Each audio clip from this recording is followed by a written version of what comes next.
That's for me. Watch this change.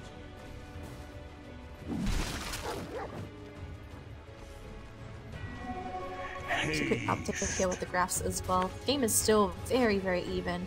A lot of minuses coming up very soon. Very greedy for VTJ, but if they can get away with it, why not? This will only hurt. That's not RTK did it. But yeah, we're seeing it does come out from FY at some point. Is it a Midas? It's actually a Midas. It's actually skipping the omelet and going Midas first. Oh, wow, Midas gaming for real. I really thought it was gonna be the armor. Yeah, like, I looked at the game. No, okay, we can actually win the farming game. Because technically, you look at the heroes for PV, scaling wise, VTJ aren't that bad off. So just kill off aggressive caliber, which is unfortunate. And the lag is starting to kick in again. Not this game, please. Not this game. I just want to cast Dota. I only ask for very little. I just ask for food, water, shelter, and Dota. Oh man, hopefully this gets sorted by itself, but it's not looking so good. So much packet loss. So much packet loss. Oh, looks like it's a bit better now. Alright, the game is stabilized. FY gonna be scouting out Paparazzi on this jug. And his team looks to follow. The Radiant has done a scan and they know that he's actually here. He's right next to a sentry ward as well. The roll is there. FY probably knows that there is a sentry ward in that location. The Rupture straight onto Super. He was going to go for the Impale. Impale finally lands Brain Zap as well. And Super just melts. Literally melts and is swept up by Fenrir on this terrifying looking Bane. Ooh, that's definitely a sight. Quick fight recap as well. Oh, little gold going into BGJ. What surge is this?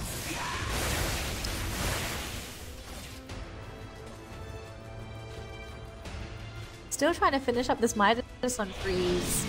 It's not late per se. It's actually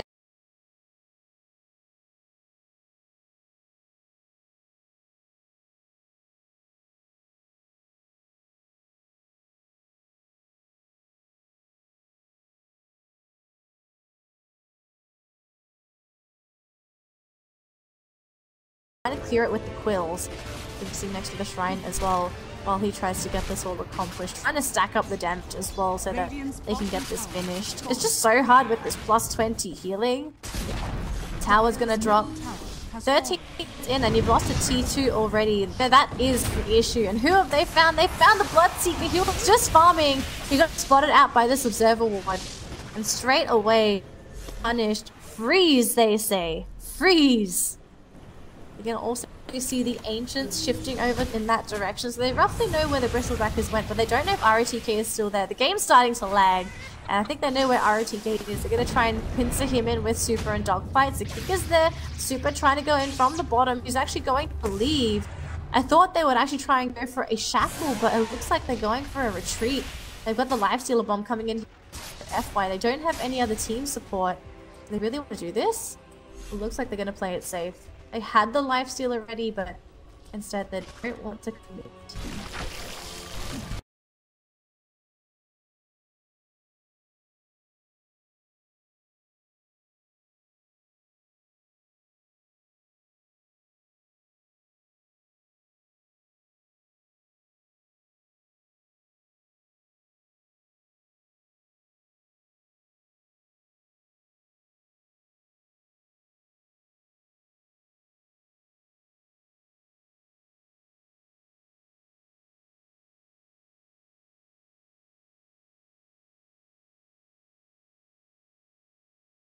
They have minus armor.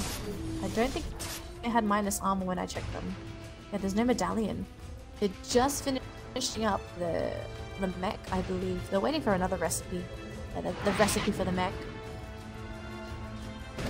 Once I have the mech recipe though, they'll be pretty much ready to fight. But they're racing against the clock because they're getting an armlet and the Lifestealer soon. They're going to be seeing a Bloodseeker picking up his 4 stuff. Also going to be seeing the Nyx eventually start to pick up his items too. I'm expecting things like Yule's Force, Blink on FY, just those extra mobility items so he can reposition himself and get some really, really nice impales and spike carapaces. Roshan will be tempted. A few different wards to take this quickly. Test for IGV, for VGJ. I keep thinking for IGV is VGJ. Stop it, Danny. Stop it. If I get it confused, guys, I'm really sorry. Their logo just looks the same. No, technically the logo doesn't look the same. I just keep thinking like IGV, the initials are in the logo. That's my fault. I'm sorry, guys. I'll try and be more professional. RTK going to run away. He's seen all these heroes here. The observer was spotting out the bristle until the point as well. So ROTK not going to die. Picking up a Vanguard actually, making himself reasonably tanky. His team in the meantime, they are on the enemy side of the jungle. We have Fenrir helping to babysit aggressive on the lifestealer. Going to be retreating back onto their side of the map after seeing IGV retreating to theirs. So the farm continues as we see a farming race from both the Radiant and the Dire. The graph is looking very even. It's tilted a little bit in way of IGV's favor, but VGJ, they're not too behind. If you take a look at the EXP as well, it's slightly in favor of VGJ. So, in essence, VGJ are doing a very good job at farming. The Shadow Blade now completed on Paparazzi. They're gonna go straight onto the Bloodseeker. Freeze. Oh, that looked painful. Freeze is dead. 30-second death timer. Now, just remember, we're 16 minutes into the game, and death timers are not very low. They're actually quite fast. So, if you're IGV and you start pushing this heavily, you have to push hard because these heroes will respawn, and you might even get some of them coming in for a second row and aggressive. Popping a lot of Cicadas damage. Is actually being healed up with the Shrine. The Sleeper's going to be there onto Rayleigh. Stole 175 damage, hitting for about 300. And already we're going to get some lag. They've lost the Bristle and the Nyx. They've had to buy back. There's be a Rupture as well onto Paparazzi. Going to be hiding under the Shadow Blade. We still have the Serpent Wall hitting onto the tower. Going to be maneuvering their way onto the Bane. And Cicada will not be hit with the Impale. And IGV, forcing out those buybacks, already content with what they were able to achieve, will back up. They didn't even lose anything at all. They still have the Aegis Cicada. Gonna go straight for this T2 as well. Time running out for VGJ. If they don't start pulling something together, they're gonna be in a lot of trouble. 4 staff completed on Freeze. The Lifestealer still not looking tanky enough. Not to say that he's useless, he can still be very helpful, but they need to set him up with the Nyx. They need FY Lifestealer bombs if they want to achieve anything. Obviously grabbing something such as the Shadow Chop. Although they've just run into the Jug, he's spun, but Fiend Grip coming to the rescue for the team. They're trying to run away, but they get a big kill. Locked down by Fenrir. And this is going to get quite scary as well. When an Aether Lens comes up on the Bane, the range of his spells are going to increase. So you already see the circle here. It's going to be boosted till about here. That is very, very far. You have to dive very deep if you're the Earth Spirit or the Shadow Shaman. Heck, even the Darkseer may have to dive deep behind VTJ lines just to cancel a Fiend's Grip. It's that big a deal. But luckily for them, there's still no Aether Lens on Fenrir, so they still have some time. The fights are still reasonably okay. It's just how much time will they give to VTJ to farm up their items? Because Blink, we've got half of the farm already on FY. Again, RETK that's trying to finish up his Crimson Guard. Getting quite close to it as well. Time is running out. IG Vitality. Hopefully they don't get caught out. Who is this going into the secret shop? Dire's top tower is under attack. Looking around, actually trying to go for an Axe instead. Interesting decision. I thought he would go for I thought he was going for Blink, but he bought the point booster. Middle lane. Looks like they managed to find Fenrir. He's gonna get crit down. Finish up super.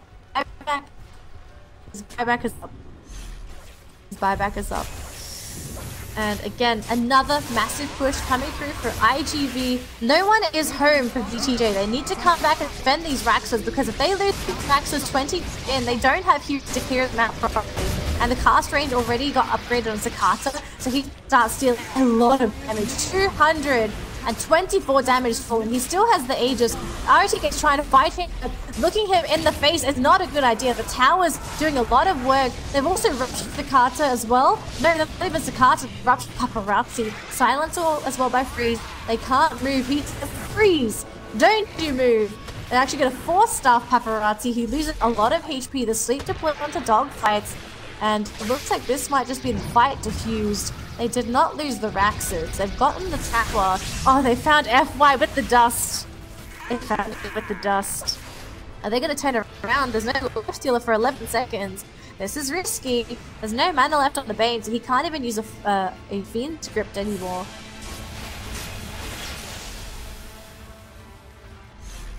Gonna go high ground. They really want these Raxas. They're trying very hard. I'm concerned Vitality maybe overstay their welcome to get these Raxas. Heroes are flooding back in. Aggressiveness here. This Razor has been a huge problem with this very heavily pushed draft though.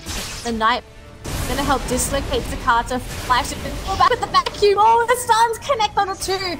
4-star will keep the Lifestealer alive, but they lost Bristol Cap already. 2% cast, 100 points of cast range updated on our Darkseer, so it's going to be easier for him to get those vacuums, but they've gone for another Fiend script. They don't have follow-up damage because this gets the backup here for Zakata. Oh my god, Hexed up. They just TP'd in. It's going to be the Lifestealer to go down. Wicked kill. Wicked sick on Zakata.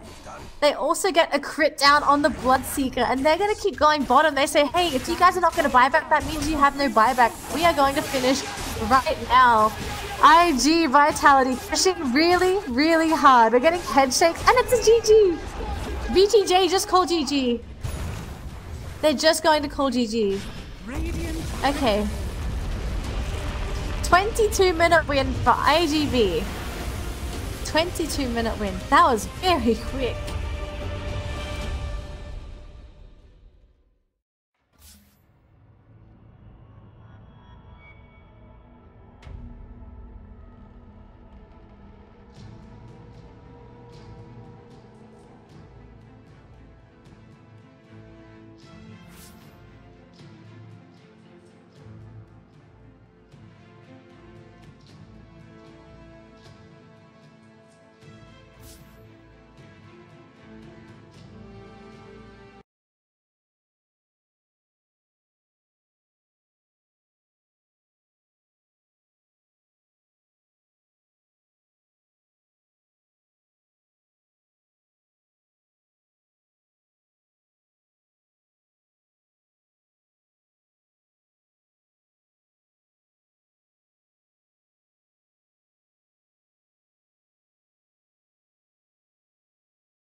They're pinging. They were pinging. Oh, did they get it? And they do get it too. So FN gets first blood, and he gets an Midas. And he's like, I'm getting a Midas now. So let's take a look He literally just changed his quick buy to a Midas. So Wraith King already with leading the board with 10.4 fantasy points. And how's his GPM looking? Probably through the roof. Not yet. We have to wait for the game's clock to start, but it will be through the roof. So that's a great start for him. He has to use his clarity right away because he wants to be sitting at full mana, but I mean, he's happy. He's a happy man. Ghostic was going for a little rune snatch of his own, but he will be denied. Begins. So the horn will sound and...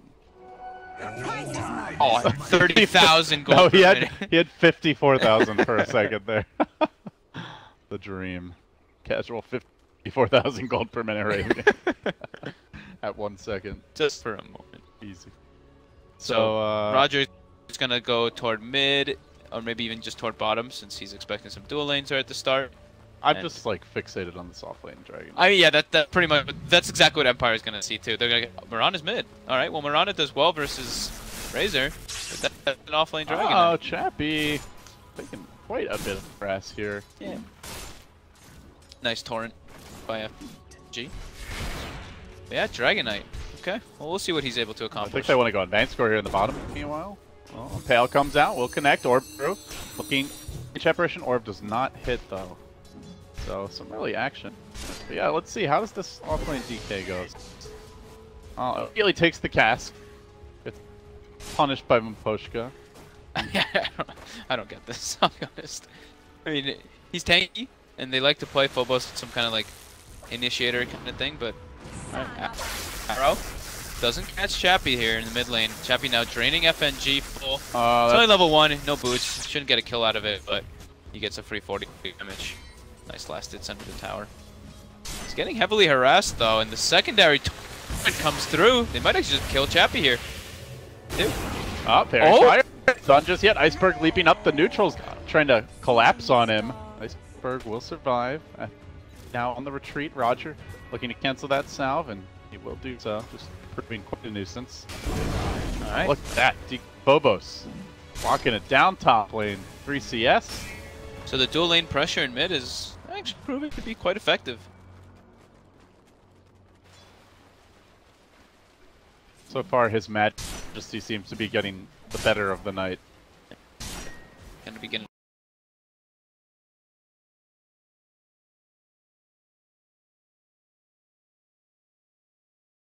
Should help stabilize his mid lane a little bit. Nice Catch him up with Iceberg, as he's been struggling slightly on the last hits. But Roger's gonna let assistance too, so it looks like they want to get the Razor back in the game. Oh, goes to get this side pull off. He only gets creep. Oh, would have been actually pretty massive if that creep wave denied there. This Dragon Knight is unharassable. 11 armor. He is level 3 already. 11 armor with a poor man's shield. Like, how do you harass this guy? Almost 8 HP regen per second. He's invincible. he is. You actually kill this guy. You actually can't kill him. So they just need to pull and maximize and there. Ignore him. I just don't know what to think about this.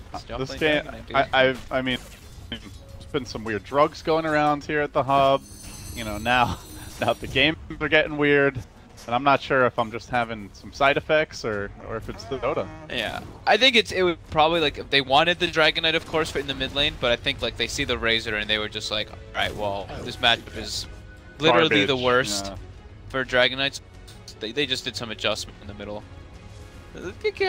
It happens from time to time, you know, these people get stuck in a weird situation, make those type of corrections. But so still. Funny, see, grabbing bounty routes. Level 4 though, you know. It's working. He's doing pretty well. He's doing as well as the puck, actually better. Ghostic's still level 3. Double bounty snap. It's pretty sweet stuff. Yep. Roger gets 2 as well. Nyx Assassin. The best feeling ever as of roaming 4. Steve bounty rune. This is what wants to be a 4 nowadays. It is. It's the bounty runes. Really, it becomes a bounty hunter in a way. That and just you know, letting your mid die and getting that juicy range creep experience. Oh yeah, that's actually the best. That's gaps for strat. Yeah. 4 minute Midas. Wow. Merlini would be proud. That's really good. And used it right away. Have been on point. Hope he goes for the 2-1-2 build. Oh, actually, okay, so he maxes the stun. So we've seen a lot of different builds coming up from Kings. I know No Tail was one of the innovators of the 2-1 max the crit so you can farm jungle. Oh my god, they actually get like 3 cast bounces on DK Phobos, and they're going for the dive here. He's got the raindrops though. Phobos is very tanky. He does have the shrine ready. Taps that. With the FN salve. Is it around? Radiant's top And tower we'll is under send attack. Empire packing. I mean, he really wasn't in that. That's a very difficult kill. If they got, maybe if it was a level like 2 Maledict, maybe if the Witch Doctor was level 4. But now Iceberg actually gets an arrow onto FN, kills him, and he gets Mposhka as well. I missed the arrow, but we did catch the tail end of that. Now looking for a third. Roger gonna have the carapace. The arrow's available. He knows he's in a bit of danger. She's gonna have to bring Chappie in for assistance. Arrow connects, but it's a very short range arrow. As FNG is able to leap away to safety. They're sweeping around here. Roger gets the ward down. That's kind of where the dust settles. I mean, that's huge though for Spirit. I mean, this DK got a free lane there too during all that, while the Wraith King and Stuff died. He was 6 already on offlane DK. Now Roger choking on the stun. Spirit just juking him out. The Carapace comes through, but still the chase is there. Mirana leaping into position, wants to kill off that pesky cockroach. One more auto tech. He gets 2 and he'll get the Roger kill. Does he have the ability to close the gap here? He throws out the turret. The predictions were right. What an oracle Kunkka. He does get the Nyx, but he does lose. He loses his Mirana to the Razor mid, so probably actually a better trade there for Empire. But nice turn coming up from FNG. That was a really good prediction for it. Phobos is going to be 6 on this offlane Dragon Knight. He's doing well. You got the Iron Talon. He's farming up a Storm. Alright, maybe not Storm, but he's getting good levels. Yeah, he sticks faster than the puck. Got a little bit more farm than puck too. He forced a reaction, which got 2 heroes killed as well. So his job he did his job in this offlane already. Melee heroes are so difficult to zone out of the offlane. Yeah. Chrono whiffed bottom. Yeah, I only caught the tail end of that. I guess the puck was able to like jaunt out in time. Something happened. That's for sure. Oh, he just applauded himself, so yeah. Ghost Stick feeling pretty good. Yeah. Chrono down, that's pretty big. Now they don't have kill opportunity on him. And there's no Chrono for 2 minutes. They're gonna have to share with the Smart. The Carapace though stuns both. Spirit still looking to dive to get an X off Starstorm. No, it's gonna need 4 actually with about 10 there to move around. Forget it. Continuously just pulling as this Dragon Knife for the time being. Trying to claim some bounty runes as well. While FN just full free farms in the lane here. So he's now 50 gold ahead of the pop. That's pretty crazy. I mean, he's doing well. Doing well. And he's building her. You know, with that Elder Dragon form, he is the only one who can really pressure objectives for them nicely. While Empire actually struggles a bit at hit buildings. Like, Wraith Kings aren't really great at all.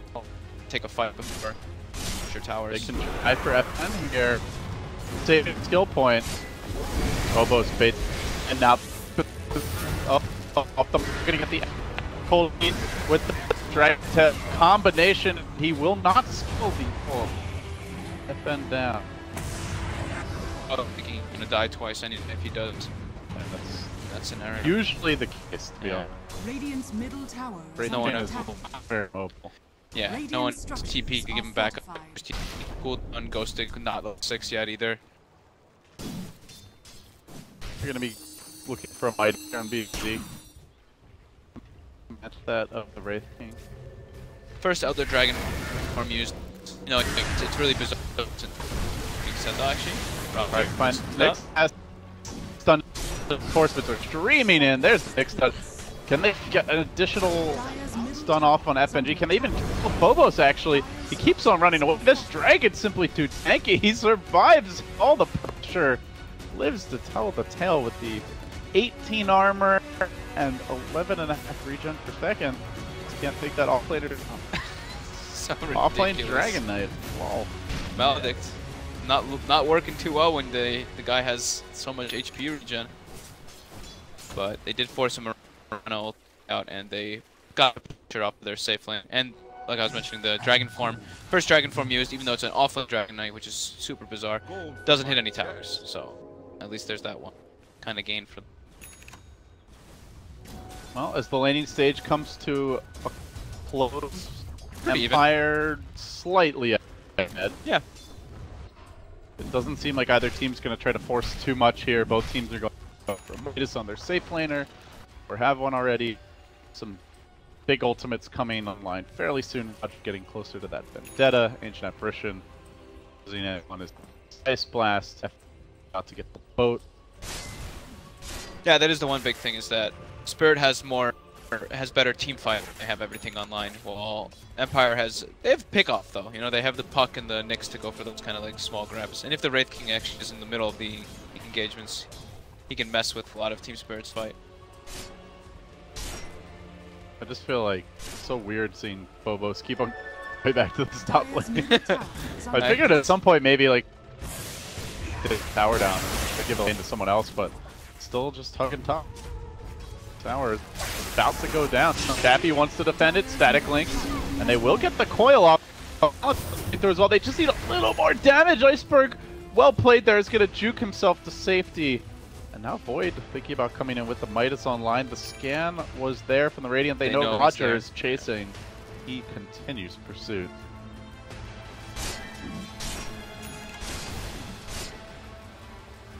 They get the tower. Taken by Iceberg, so it's not denied. And Iceberg is going for the right click Marana build that we've been seeing a couple of games. Do you prefer this to the Ags? In this game, yes. He needs to have like, scaling damage rather than just being a spell damage core, because they fall. He just goes for spell damage.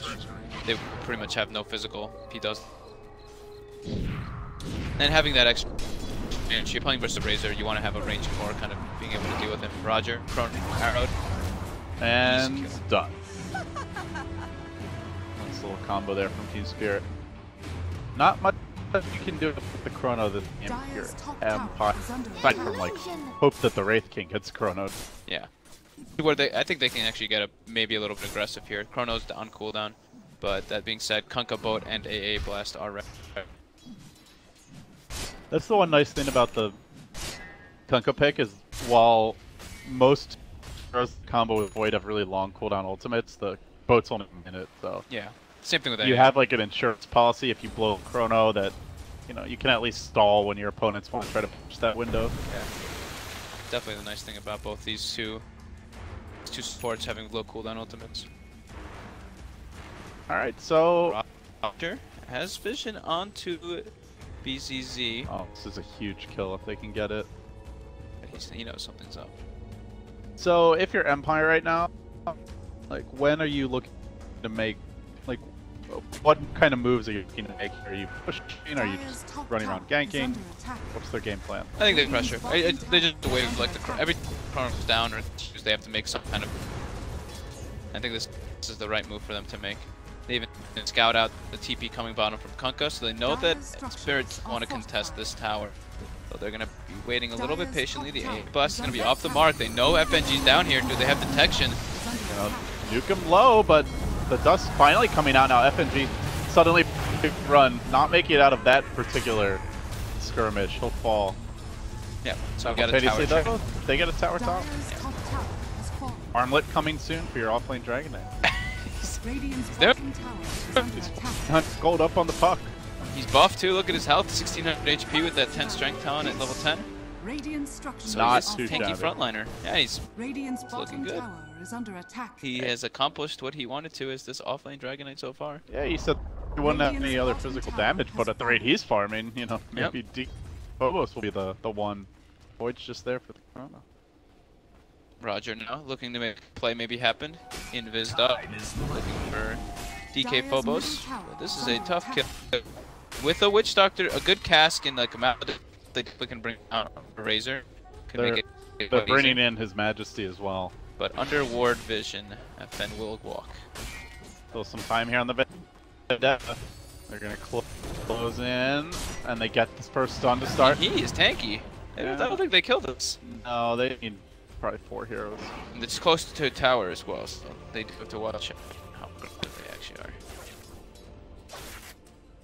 Spirit are just very comfortable, it seems, and push this DK out super compromised positions and not really worry about him getting ganked. Oh, they smoked under a ward. Chronosphere is online for Spirit, but now Empire can set up.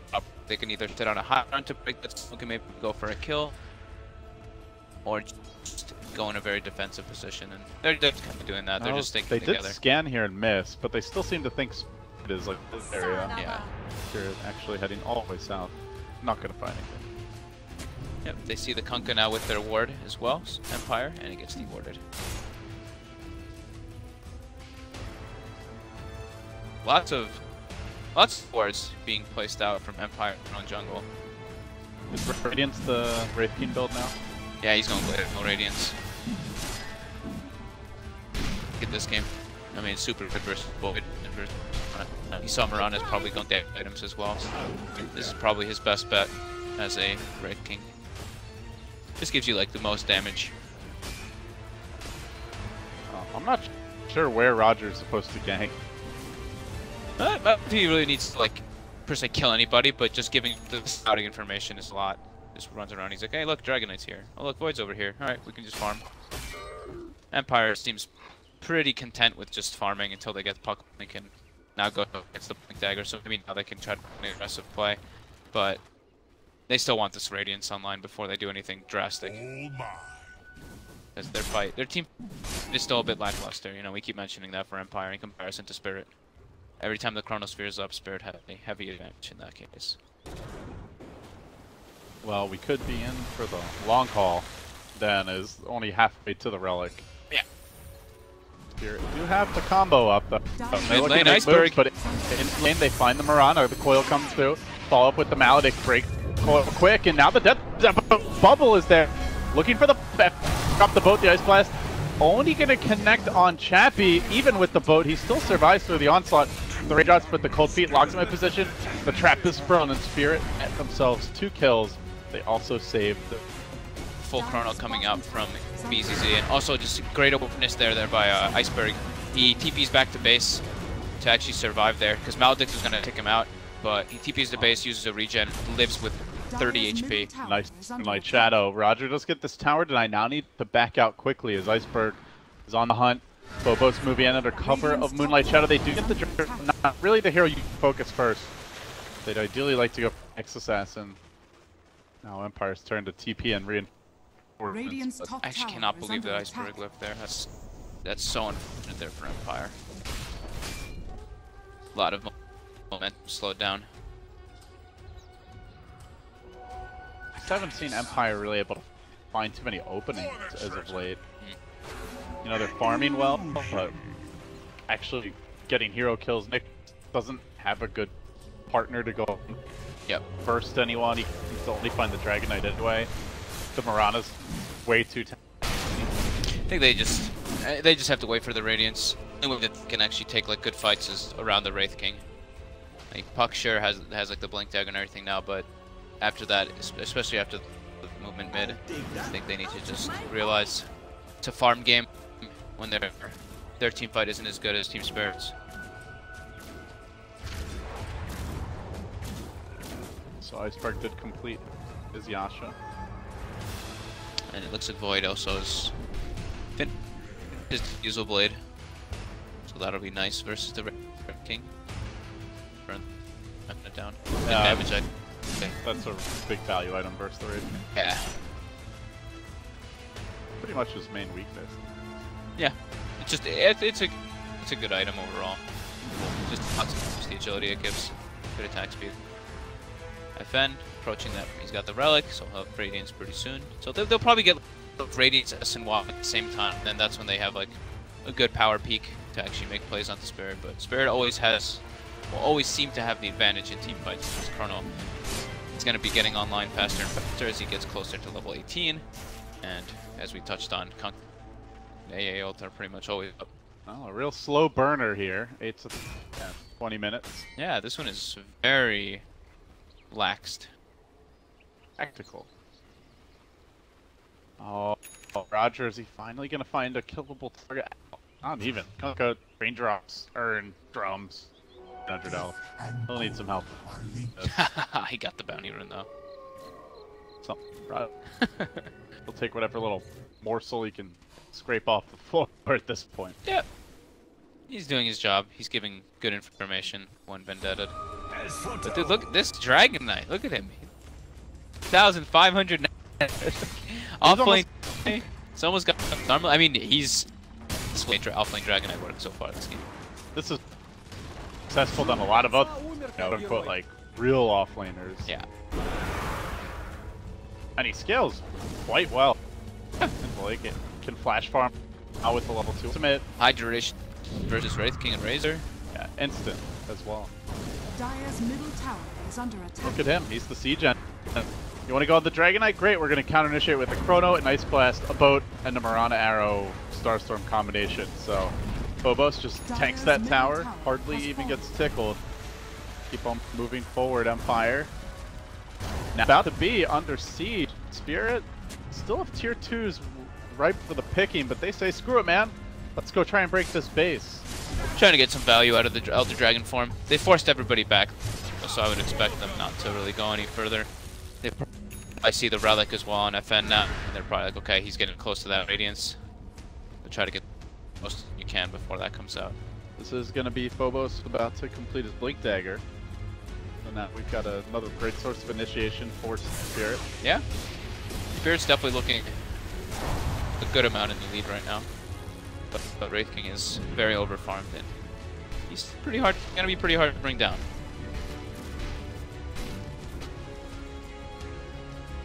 I'm actually just checking out the King's talents. I've not seen much of this hero. They're mediocre. It's right by last DPS sounds pretty underwhelming. Dude, it's 50. Or 15 movement speed. Yeah, the level 15, the level 10 and 15 one are very bad. The level 20 and 25 one are the pretty no cool. mana on the ult is quite good. Or the AoE Wraithing Blast, dude. It's 900 AoE, it's like Ravage. Then he's basically spent. Yeah. Wait, it's 900 AoE? I think it's 900, yeah. Like radius or diameter? I can't. It's like 900 around here. Alright, well FN is caught out here, about a couple hundred away. Phobos looking to crack Reincarnation. He will do so successfully. This slows him down.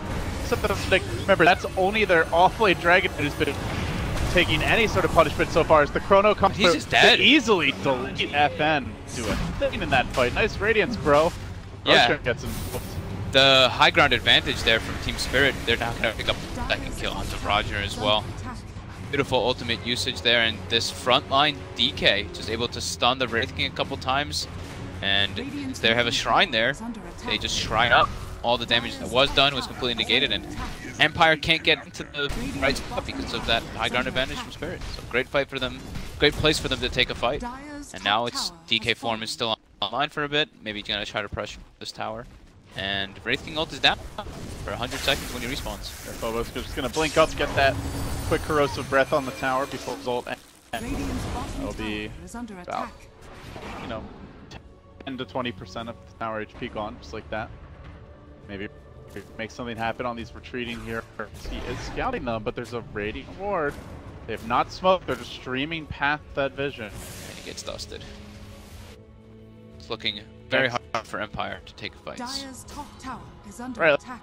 That's just right. He's supposed to be this tanky frontliner, soaks everything up, but he takes one Dragon Tail, and he just gets plastered. Then the second life, he's Chronoed Ice Blast and dead, and doesn't seem like there's anyone else who can pick up the slack and play around that. He needs Blink Dagger to get into those engagements properly. So imagine they hit a multiple hero boat, wall being surrounded from all directions. Empire will bring the Kunkka down, so that is at least a kill finally going their way. Frantically printing the Roach, and that's one thing Wraith King can be really good at, but this build, not good though. Mortal Strike is absurd because on the Roche, but yeah, they need to get like a couple more kills before they can go for that. Their Roche potential is much higher than Team Spirit's. Spirit is non-existent. Yeah. For the treasury. Razor's gonna try to be that frontliner as well. Gonna be building toward a BKB. He's got Halberd finished already. He's quite a little tankier now than Wraith King actually. Sitting at 2200 life with that evasion. Oh, Roger. Good position there. Instantly breaks the smoke. Here at a missed opportunity for them. Coach Dick is going to shove in this top. Looks like the puck wants to try and pressure the tier 1 top. Does have his catapult wave coming in. And flanking that tower will be Mr. Rogers. Mr. Rogers. Radiant's Tower's gonna top die. tower is under Creeps. attack. They ping it out, Radiant's someone's gonna react. structures Yeah. are fortified. Iceberg's gonna go up there. Should probably still get into deny range with the catapult there, and it will. So Iceberg should be able to get a nice easy deny in that top tower. Radiant's top tower. Maposhka went. Well, wanted a little D-ward here. He's gonna pay for Oh, maybe. Oh, that's excellent. Off the mark. Oh, that was gonna death. Now the counterplay, going for the coil, don't connects on one, just gets FNG alone. Roger now trying to converge and will bring down the Kunkka. BZZ still has the Chronosphere. They're looking for setup, trying to get onto Vanish score. They find that Wraithfire Blast. With that, another kill to Empire. 2-0 thus far. These heroes respawn quickly, so I'm not sure what they're going to be able to get out of it, but Ghostic now in some trouble. Yeah, he's in pretty far, and with the Chronosphere, they're going to be able to lock this puck down. The cast comes through, the Death Ward is all bouncing to the Ancients, locking the Void in position. Maledict, it's enough, they kill him off. Down goes the Hammerhead Sharkman. Team Spirit using a crucial hero in that fight. Yeah. Chronosphere was used, the lanes aren't too healthy, so they're going to just back up. I guess now we know why they went for the Witch Doctor. They're counting on bounces. Yeah. Those are beautiful casks. He put the Death Ward inside the Chronosphere, so didn't really end up attacking much, but the disable was there. FNG continuing the chase onto Miposhka. Miposhka is very dead. Torin and done. So Team Spirit strike back a little bit, but still overall, Empire had a good minute or two. Yeah. They've back in this game. Yeah. Then there's the blink you mentioned on Blink that. on Wraith. That's like, it's so important in this game for him to get in the right position. God, he's just so slow. Yeah. He's about to be 18 though, so that'll help a lot as well, having that 40-second reincarnate rather than 140. It's crazy how much it actually jumps down from that up to level 18. It's one of those like weirder, scaring ultis. Like having a longer cooldown on your old black hole at level 6, and then all of a sudden when you're level 8, one of the lowest cooldown ultimates in the game. Yeah. Phobos takes the 40% experience in talent on the Dragon Knight, so he's not, you know, he doesn't feel like he is the damage dealing core, and he's not. So he just wants to get that level 25 as fast as possible. Radiant's Tier 1. tower is under attack. 30 minutes in the mid lane for Team Spirit. Been doing a good job though scouting for Empire. He's been pretty much, he's watching a lot of the movements from Spirit and actually probably avoided Empire getting more deaths, breaking a couple smokes and whatnot as well. So right there again, he gets the movement, he watches where they're going, and our FF is able to TP out, not really under any concern. Poshka now moves to mid lane. Is it time to get a gem, do you think, if you're Spirit? Like, it does feel like the Nyx has just been scouting them non-stop. I do think they should. Minutes. I think that it's scary though, like who's going to hold it is the big concern. I want the AA to have one, but he can't hold it there. He has to like give it to Kunkka. They're expending so many resources on Dust Sentry. I always see them having like 2 or 3 sentries on the board and have Dust something. Radiant's Courier actually gets sniped by Roger and he's able to TP out. He doesn't get anything. That was a nice play. He's actually having, he's putting on so much invisible pressure as this Nyx assassin right now. Literally invisible pressure. Yeah, literally. Actual. So Team Spirit has their ultimates ready. They actually use the Dragon Form and they're just moving into the rush. Does not die very quickly, but Empire does not have a clue if this is happening just yet. They do have the BKB on Razor though, so if they do find out that this is happening, they can definitely contest it. Looks like they might want to. Cappy's getting closer. The Roche is only at about half HP, a little less. Yeah, they do not kill that Roche. They're gonna try to go from Miposhka here. Phobos blanking in, finds the Dragon Tail, gets the quick pick. They need Miposhka's cask for this type of engagement. This is the perfect fight for the cask. They don't have, and they might not have Chappie for long. Caught out with gets the BKB off though actually, but he is afflicted by the Ice Blast. A couple more auto attacks and he'll be done for. One more swing of that Mace. 633 gets the kill. Meanwhile, they're still trying to track down DK Phobos. They will finish him off. FN getting controlled. He doesn't have mana for his ultimate, but he just needs a crit. He'll poke down the Faceless Void. Iceberg finds the kill. Will there be a trade? Is Carapace fighting, but not quite able to finish him. Ghostic has the blink forward. Does he want to go for it? He gets off the silence. Also finds the AA. This is a huge opportunity for the Puck. He might be able to get FNG as well. Just like that Spirit are falling apart. This could be the 5th kill of the fight. Mana burn. Few more auto attacks. Orb not going to connect. Does he still die for it? You know he wants to. That rum ain't gonna save you, Kunkka. Down goes FNG, and soon too will fall the tower. That's big. That's really massive for Empire there. That was a 4v5 fight, and they didn't even have Reincarnate. And the Razor got jumped, pretty much killed without able to do anything in the fight. So that was very nice plays there by Ghostic in the backlines. Able to get like a 2 or 3 man coil, bring low. He doesn't interrupt the whole combo that was coming out on the Chronosphere, but lives so long that he's able to throw out like 6, 7, maybe even 8 illusory orbit combos. And yeah, that was a really long, drawn-out fight that just goes Empire's way without their 2 big cores even doing. And now they still have that reincarnate. Dude, just go for it. Nice. Now they're doubling back on the mid. Roger's charging in, but there is a sentry. After that engagement, we see FN puts BKB in his quick buy, so doesn't want to have his mana get burned again.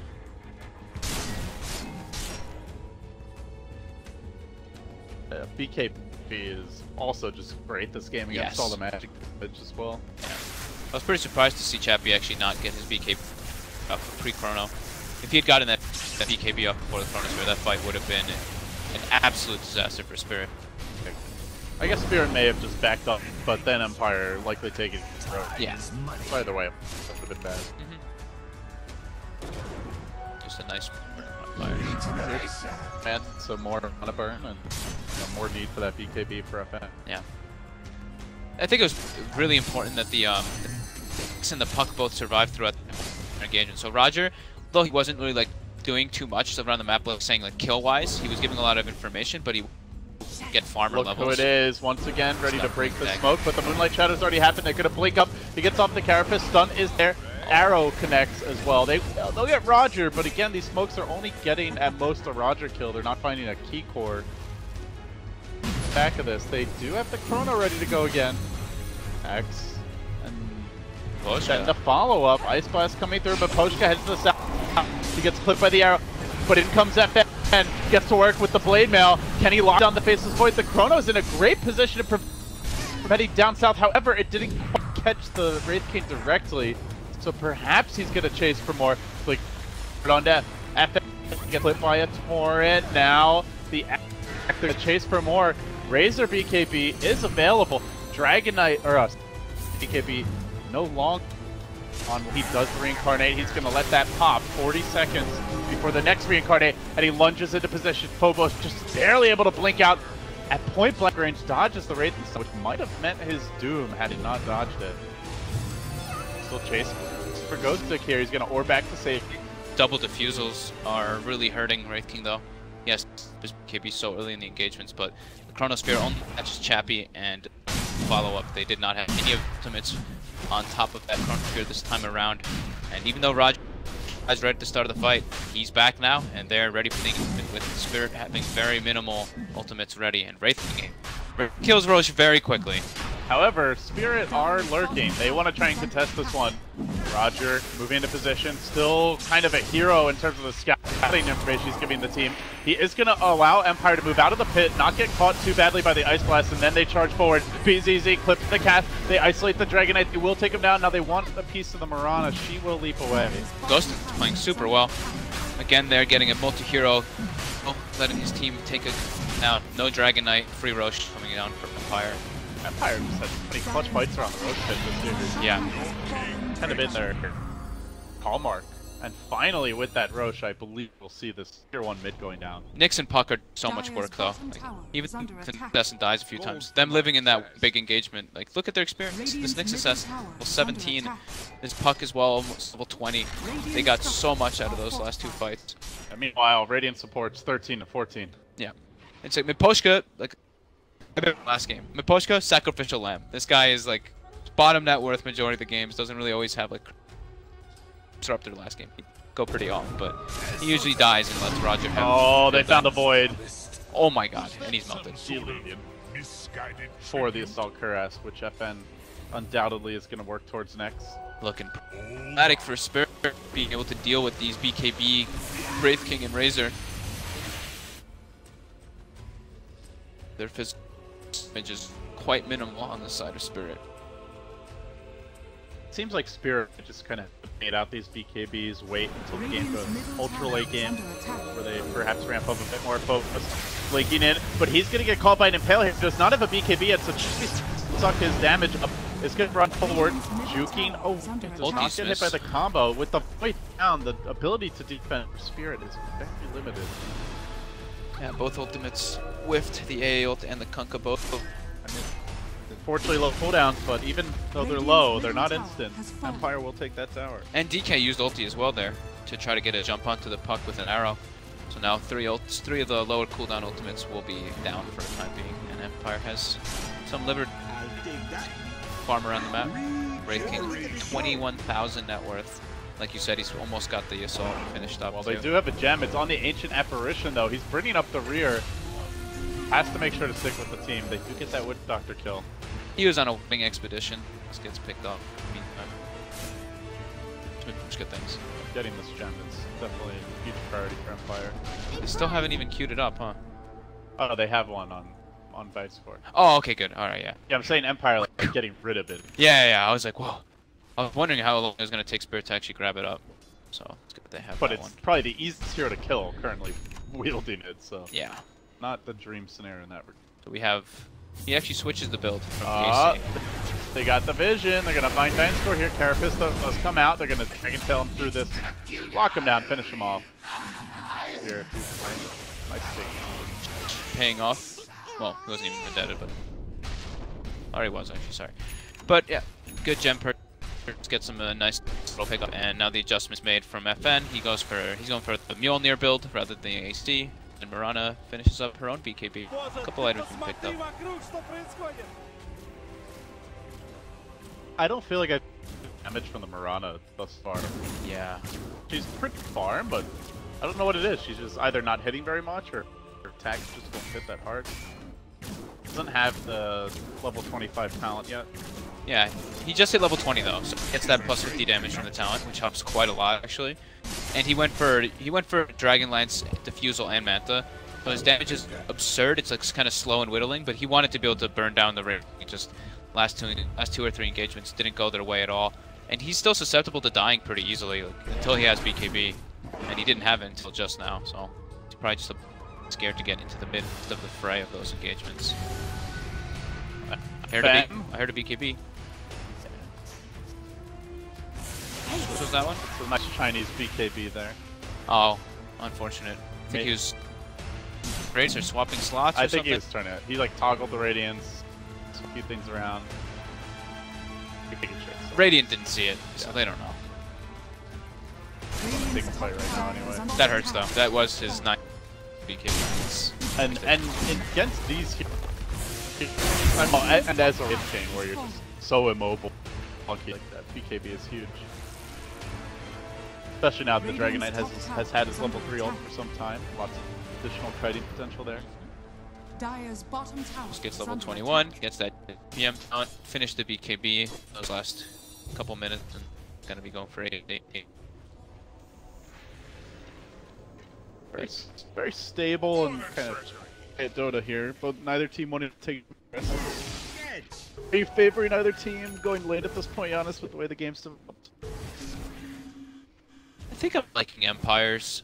Just the way that they've taken fights and just the lack of damage on Spirit, I think is still going to be a problem. Especially once, like, we see Chappie already had AC finished, he's got Halberd. Like, this is the 3000 HP Razor. I look at Spirit's lineup and I'm like, I don't feel like they're going to kill him unless they get everything on him inside of a Void Chrono.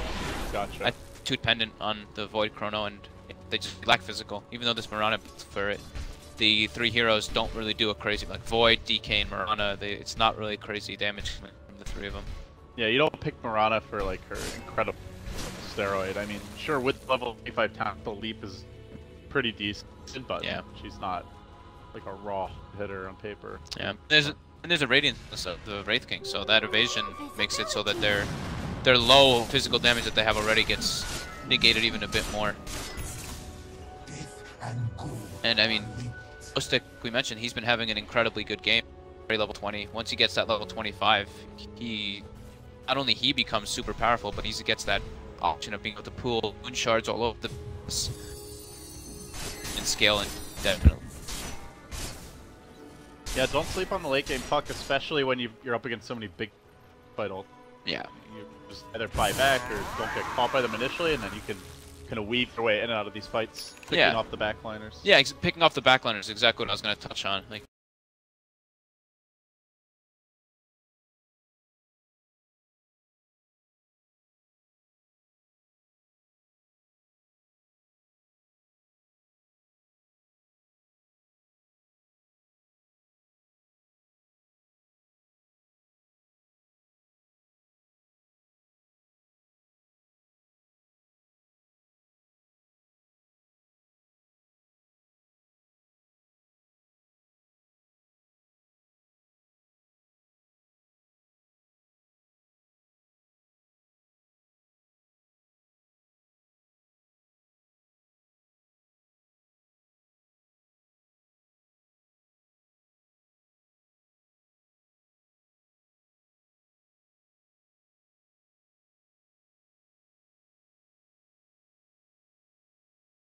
Yeah. Meanwhile, in Empire, there is also a gem to do like that, so Ghost Stick is packing quite a bit of extra vision. And he does take the note reincarnation mana cost anyway. Even though he has BKB, the double diffusal blade is making him a bit of... I have the risk going for that AoE. I think that's a smart choice. I think so too. Like only one, maybe. Oh, Phobos! They're gonna find Phobos here. Dragon Knight caught out, has a BKB. Wisely is not gonna use it. He had no chance. The coil. Because looking for more. Dives even deeper onto FNG. Radiant's middle tower is under attack. Will not be able to kill him off, but chasing FM. Here. The Chrono comes through, connects on 2.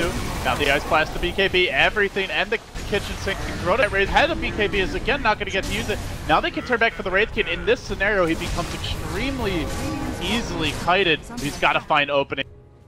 So it's probably the worst possible target to try and focus, not doing nearly enough damage. Even BKB controlled and dealt with. That is the power of the Frost Dragon, and that is the of letting your Razor die too early in these fights. Yeah, perfect Chrono. Razor not able to get BKB off just by the full wombo combo. Brought down instantly before he's able to get down the BKB. And a buyback coming out from DK Phobos, able to kite and bring down the Wraith King. It looks so like BKB was on cooldown. I guess he used it earlier. Oh, he had used it earlier. Okay. Yeah. I think when he's in the Chrono, I just couldn't see the cooldown. But alright, gotcha. Yeah. Anyway, not having it there definitely hurt him. Yeah, and Ghostic have his ability either. Like, he tried to commit for the Kunkka, so he wasn't able to disrupt the backlines and mess with their combo that was coming out. And Roger couldn't get into the fray either because it was both BKBs expended, or even all 3 BKBs expended on the side of the... So, first 3 BKBs showing, coming out from them, and plays into their advantage. Right, 40 down. Let's see what Spirit can do. He's pushing away up onto the high ground here. Want to try and force down this tower. Quickly. Still no sign of a defense from Empire. This would ideally take time to look to fight as the Wraith King respawns 20. There's no Chrono for 15. In other words, there will be a Chrono if Spirit want to stick around. Empire. High ground for now. The tower does not want to rest yet. Nice illusion. Gonna give Champies delicious bonus damage. Other thing in that fight was the Wraith King did not actually have Dasher at it. Have 5,000 gold, but lacked that bit of lockdown he needs. So he sells the Blade Mail instead of the minus. He sells the Blade Mail and picks up the Basher. Yeah, that's interesting. I mean, the Blade Mail on papers, there's lots of damage flying around, but Team Spirit can also just kind of ignore him when he Blade Mails. Yeah, and they have bolt ready and everything too, so it's like they get the damage negation. And it's like I didn't really feel the Blade Mail doing a whole lot either. Wanted it early game to try to get involved. Yeah, it didn't really play out like the way he wanted it to. Illusion. Now, you're saying Miranda doesn't hit very hard, but buys a full Daedalus, so he is actually. Now he's hitting pretty strong. I think the damage is taken care of now. Yeah. Empire are over towards the scout this out. Gets eyes on Iceberg. They start to move in. Wraith King said, man, I'm going deep for this one. Immediately though, gets dropped low by Iceberg. FN is gonna get blown up at the start. The Wraith King also reincarnating, coming back for round 2. Keeps on hitting the Dragon Knight, doing absolutely nothing to DK Phobos. Far too tanky, barely tickling him. He needs the whole team if he wants to actually get that kill. BZZ having free reign on the backlines, but Roger comes in, will clean him up. The King is down for 90 seconds. Roger not able to do quite enough. Iceberg, whatever he wants, and then eating hit 2, gets an ultra kill. No stick-alone survivor. 4 Radiant meanwhile, absolute. The Wraith King barely did anything there. It felt like aside from just damage sponge, but you know the Razor was able to clean up the pumping up, and Miranda now really showcasing her late. Yeah, Miranda did 8,800 damage in that. A whole team of Empire 1,800. So I think that's pretty good. First data he does an absurd amount of damage, and what happened there too is Chappie got chronoed, right? but then he got bashed 3 times as the chrono ended. So he actually couldn't get his BKB off, and he just starts ticking lower and lower. So Chappie again just gets full the entire fight. But Ghostic able to get some cleanup. Now he's got finished as well on the puck, and he's about 25. So and mind, he's trying to halberd as well. So yeah. The Void should be hitting him, even able to hit him every time, let alone bash him 3 times in a row. Yeah, he's pretty damn durable, but yeah, he was just completely locked down by it, couldn't get the BKB off, not able to get a link or anything in that engagement. He was pretty much a non-factor. That was like FN versus the world with Ghostic blinking around some damage.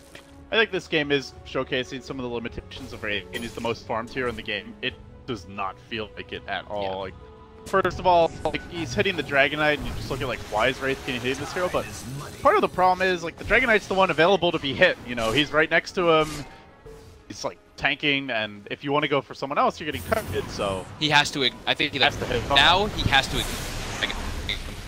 Oh, they're gonna catch out Roger, but it's gonna. DK for that fight finished up a plate. He 25. So now he's got that Dragon Blood 8 and armor. So I think he's got 50 armor. Yeah. For 2, which is gonna ruin FN's life. So Phobos is doing a good job as offlane Dragonite so far. Even though he's only 4, I think he's doing it. FN towards the Abyssal Blade. So, with perhaps he needs someone to Marana. They want DK Phobos here. He's extremely Get tanky. the positioning of Team Spirit though up on the high ground. They're going to spring the trap. The BKB comes out, locking down Chappie. He knows the Razor's the problem. Gets the bash right as the chrono ends. But FN had free reign during this fight. The Dragonites, Void's in trouble now. Has to the north. If they could just kill up the Marana, hacking, flashing, bashing. More of the crits there, blinking forward, they can finish him off. No, he Manta dodges, doesn't matter, still dead. FN slays him, out for 95, and just like Honest Empire may have taken a lane of Rax, maybe 2, the game outright. There are no buybacks in sight. And they know the Dragonite doesn't have one. They're not aware of the Marana's buyback situation. What did he oh, did he finish Hurricane Pike? Yeah, I he guess finished it. Double Hurricane Pike before the... This is 2 Raxes for sure. I think it's 3 melees. Yeah, it might actually be all 3. Especially with how hard this Wraith King hits. FN, like you said though, he just went completely to town that fight. They did not have DK Phobos able to actually do anything, so Phobos was able to get that Elder Dragon form up and kite around the Wraith King that he's been doing in the past. And Void just dies. Spirit just rumbling down the stretch in the clutch. The Crybabies come out. Iceberg, they're in trouble. Empire will take up tower. They look to clear series 2-0. A date with Vega would await them. Wow. To wrap up day 1 and the winner of that match into the winter bracket finals for the final day. Qualifier action with I'll take it to the main event, but oh my god, a close game. It just ends abruptly again. Buybacks have been pretty crucial in this series. Ben's little treat. Drops off his mics for Team Spirit. I think you're gonna need this bold boy. They're just able to get the initiate. Big in that last fight, even set up, they get 2-man chrono. Chappie just doesn't get brought down quick enough. The Marana is on the side of the fight, and Chrono was on the right side, so he wasn't able to get in to do the damage into the chrono. And yeah, Empire just BZ with fairly desperate maneuver. Phobos also moving into position. He's gonna get stunned up by Roger, who lurks on the high ground. He's got the Aghanim Scepter now. He's a real problem. Chappie, jumped by BZZ. He's far too tanky to kill up alone. He needs more help. The BKB comes through. Chappie stands his ground. He's gonna survive through this. Again, the chrono committed. Necessary follow-up damage. And now Marana, unable to hit during that time, has for dear life. FN will die once, but now round 2, this is where things get dicey. Could they turn the game back around? Creeps are marching in mid. Ghost gets fallen. Now the Nyx is down. 2 heroes without buyback for No, he's got the crits! Brings down 1. Looking for more. He is cold feet. He goes in him for the time being. He's got the Mjolnir on him though. BZ's, you can't ignore that. That's 1 angry skeleton. He's out for blood. He wants to slay the dragon. No, maybe he wants to slay the Roshan. Well, he can slay something. That's for damn sure. DK Phobos is going to ignore him. Jumps out of the pit. FN springs the trap. Does he get enough crits? BZZ barely surviving. No. FN's actually going to go down. He's On a full reverse team wipe the other direction. Guess who's already got the creeps into the Radiant base? They've got to back out immediately. 5 extra Empire. The throne is now exposed at their mind. All kinds of huts are just crumbling. Empty, and meanwhile, into Roach. Down, but Phobos, FNG, and Vanskar are struggling. FNG might just die here. Oh my god. Phobos got off the clutch free fire there. Throw everything on the creeps. AAO, Kunkka boat, anything possible. So they do claim the Aegis and the cheese there though. So that's big because they had to expend the Mirana buyback. But yeah, they're still getting back creeps. They just fall it anyway. GG. Oh, the throne. I don't think they had TPs. Well, Team Spirit, I think it was over before that happened. Empire just, honestly, it just seems like they're just a little bit crisper with the fight execution. Yeah. Ghostic played super well in the puck in this game. He was always like seeming to get the backlines. Spirit still felt like their draft was a little bit weird with this offline Dragon Knight. I think he accomplished.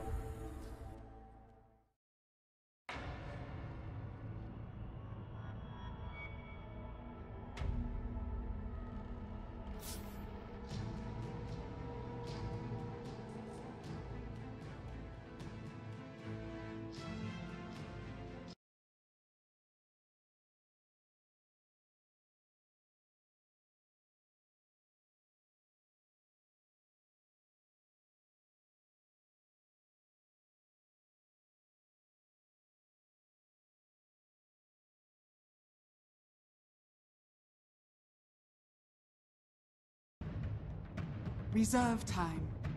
5 seconds remain.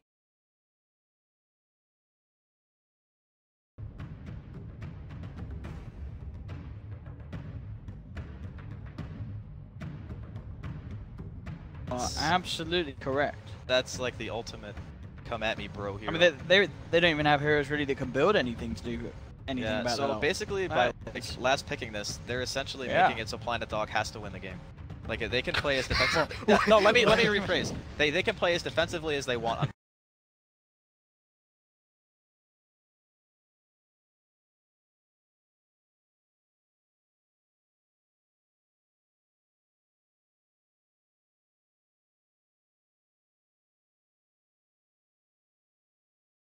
Like to win the late game against what Mouse Sports have is super difficult. That's true. The return of the double bubble. When you pick a Lycan, you are generally interested in ending the game early regardless. True, but this is like one of the...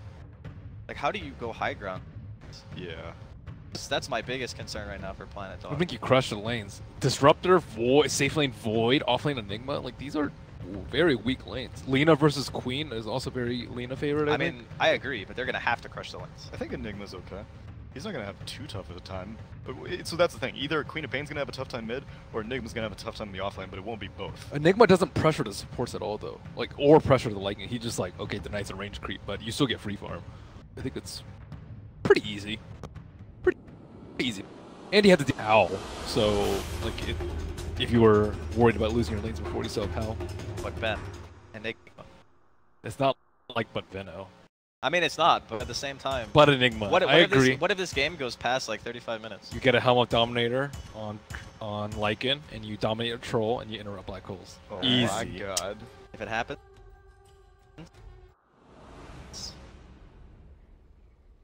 Helmut the post change.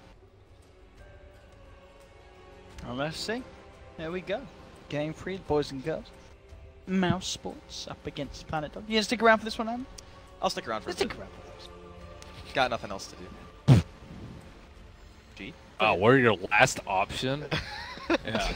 I have no better friends to hang out with. I got rid of the ping pong table in the fun stream, so I guess I'll cast some Dota. I mean, yeah. Basically. We're not wrong. You're definitely not wrong. Thanks, Rascal. I'm happy to be your last choice. Kill him. How's he gonna kill him all? Enigma! Enigma? Why did he type his hero's name? Because he's a Pokemon. Why did... It's just a little bit wordsy for a Pokemon, isn't it? Why would he Yeah, type it's his just your name? own name. What does that do? Is that it's like too many syllables. Oh, that's true. It would be like, Enigma. Why would he type his name? Is there some sort of, maybe it's some hack or something, you know? Maybe he's just really hype about the pick. Enigma! It's a good pick. Andy was hyped about the pick. Dude, it's an amazing Enigma. It's a great pick. My only concern is maybe Void might not scale super hard. Because he's not like... 30 seconds to battle. Like, I don't think he's go Battle Fury this game. But they have, well, full prediction there. Why not build Well, okay, but a lot of safe lane Voids these days, especially when you have the kind of like synergy with a black hole, oftentimes you're like, okay, well, I can make a lot of kinetic fields, make a lot of use black hole, so, and obviously Chronosphere as well. I think he just goes to traditional like Vlad's Blink. Like you have Queen, you have Disruptor. But that's the thing, that if you go build, then you might fall off as one. Mantis Refusal? Yeah, but you can build that after the Vlad's, right? Because it still helps you farm. Yeah, that's true. It just depends on how aggressive Planet Dog want to be, right? I don't really like Blink though in position 1. I think it just slows the farm. You can go Shadow Blade. Is this Shadow Blade's good too. Is this absolutely necessary against Disruptor? You don't go to the box. You talent up. I think You can go to lane. Yeah, you can go to lane. It's not necessary. What ends up So happening he's been a bit of a... Yeah. This is what he did last game. He might not know where the Night Stalker's starting. That could be why he's in the jungle first. I don't think it's a good idea to let Disruptor just get as many levels as he wants though, so I think Darkseer should show up. Yeah, you can triple shell the first wave. You should be able to push it in pretty heavy. From the camp. That's good. We've got MNT and D roaming around. To grab the intel, see what the situation is over this side of the map. J4. Hot on to him, and Milan is there as well, so MNT has to be a little respectful. Oh, the of these Blink. two. Oh, Kai. He just got level 2. He could. Oh, man. Oh, and look at the mid lane. You fool. Yeah. I don't know what Owen's looking at. Look at this guy. He's at full HP. So's Kaiser. Yeah. Full HP. Full HP. Yeah. He blinked because now he thought, look at the Night Stalker. he thought Lena wasn't going to hit level 2. That is not. What's going to happen there, Owen? He's going to get nuked down. The Nyx doesn't have boots. By a level 1 impale that does 80 damage. It's close to 600. 80 damage. 80 damage. 80 damage. Wow, this chicken's going all the way top. Spartan's going to be sad. Oh, is he going to see it? Maybe next time. The king of courier sniping. Wow. But he's not going to get it today. Pop that clarity. I hate that feeling getting popped. Yeah, but at the same time in my mind I'm like, you had to spend mana for that. It's only 90 mana for 80. Wow, that's 80. Oh yeah, I got buffed, didn't I guess so. I thought it used to be 90 at level 1. I would fail one of those like Dota tests. Where, you know, like the Yeah, cooldowns and yeah, mana the and all trivia. those I definitely consult the wiki because I haven't gotten that achievement of the max trivia points. Spartan's still waiting for the chicken. He does have a haste rune. He could actually do it. Oh man, he could totally do this. Yeah, but he sees J4. And Do J4 it! is, like, with WTF's going on. Do it! Do it! Do it. Do it! He has his haste rune's right about to run What? out. So who cares? Oh, man down. He can do it on the way back. Or he could pop a clarity. Oh, he's wasting so much time. Not if he gets chicken. It's worth it. Oh, okay. He just has to pop a clarity. Spartan's in a really awkward place right now, unless he gets a chicken. He won't. There's no way at this point. Look at that parrot. What His is name's Lieutenant Squawkins. I'm sorry. Oh my god. Well, I don't know why they just didn't send it through the top lane. There's no way Spartan catches up to it. It's almost 3 minutes, so. Yeah. I'm more surprised by the fact that he didn't just buy a Sentry and go D-ward camp so we can pull. Yeah, that's also true. Camp's been blocked for ages. Doesn't matter if you're not there. You know what, Ben? You're not wrong. Do you like this as well? I know Darkseer sticking to the jungle, giving the Nyx assassin the void. Seems pretty efficient. Yep. Gotta absorb that lane next. It's because Nyx isn't needed mid. If Nyx needed to bother the Queen of Pain more, then... I mean, they're doing 21-15 against for 3. Wow. Oh that wow, is actually, that's that's really bad. What the hell? I mean, if you lose the first 2 or 3 waves, Queen can definitely win the matchup. So what happened at minute 0 where... They were... Oh, the Nick chasing around the night, so Yeah, that's So what we're talking So about. what happened? Extremely relevant to how the mid player is down by like. No, I'm saying because he didn't have any help. He didn't have chicken out because the chicken went up top to give the sentry ward. I think that was a big deal because he didn't have a salve, and then he's dying with the blink. Okay. So He's still worried. He's paralyzed over here. Maybe Ti7 needs to come down. Let them push the lane back. and also Night Stalker was chasing. Yeah, it's all about the Night Stalker. But I mean, that's more on the Jakiro than it is the Night Stalker. Because he didn't, like, the courier didn't die or anything. He just took the courier fully. Yeah. Invisibility. Agreed. Oh snap! Invis taken. Can they actually kill Kaiser? No kinetic Def. field. Yeah, but if you glimpse him back into the creep wave, then maybe. But he didn't get that far up. So. Lane's in a bad position for this. Oh, but maybe next time. He's hungry. Yeah, they're going for it. They're gonna wrap around. He's level 6. It's time to go. And he just salved, so he can take the tower. Let's go! Yep. I'm preparing. Be a TP reaction from the next assassin, and back coming in from the Jakiro as well. The land the light strike. Thug could be in trouble. The stun connects. Thug, he'll turn the Sonic Wave off in time, and Kaiser, he gets a double kill. He doesn't care that he wasn't hitting a single creep. He is the biggest boost of his life back in the game. Fed a double kill. He loves it. And great reaction, of course, to set up for him there on the 2 supports. Quick in with the TPs. Maybe next time was way too slow about getting in there. He's level 2, but he has to be there to tank for the co-op, and they just got so much value out of that. There was a lot of things going wrong. Look, for one thing, yeah, they didn't have that kinetic fuel as mentioned earlier. Sonic Wave was not used. She was greedy about it. She thought that she could get the kill without it, and she was mid-cast animation and then died, so Thug could have probably confirmed the Kaiser kill.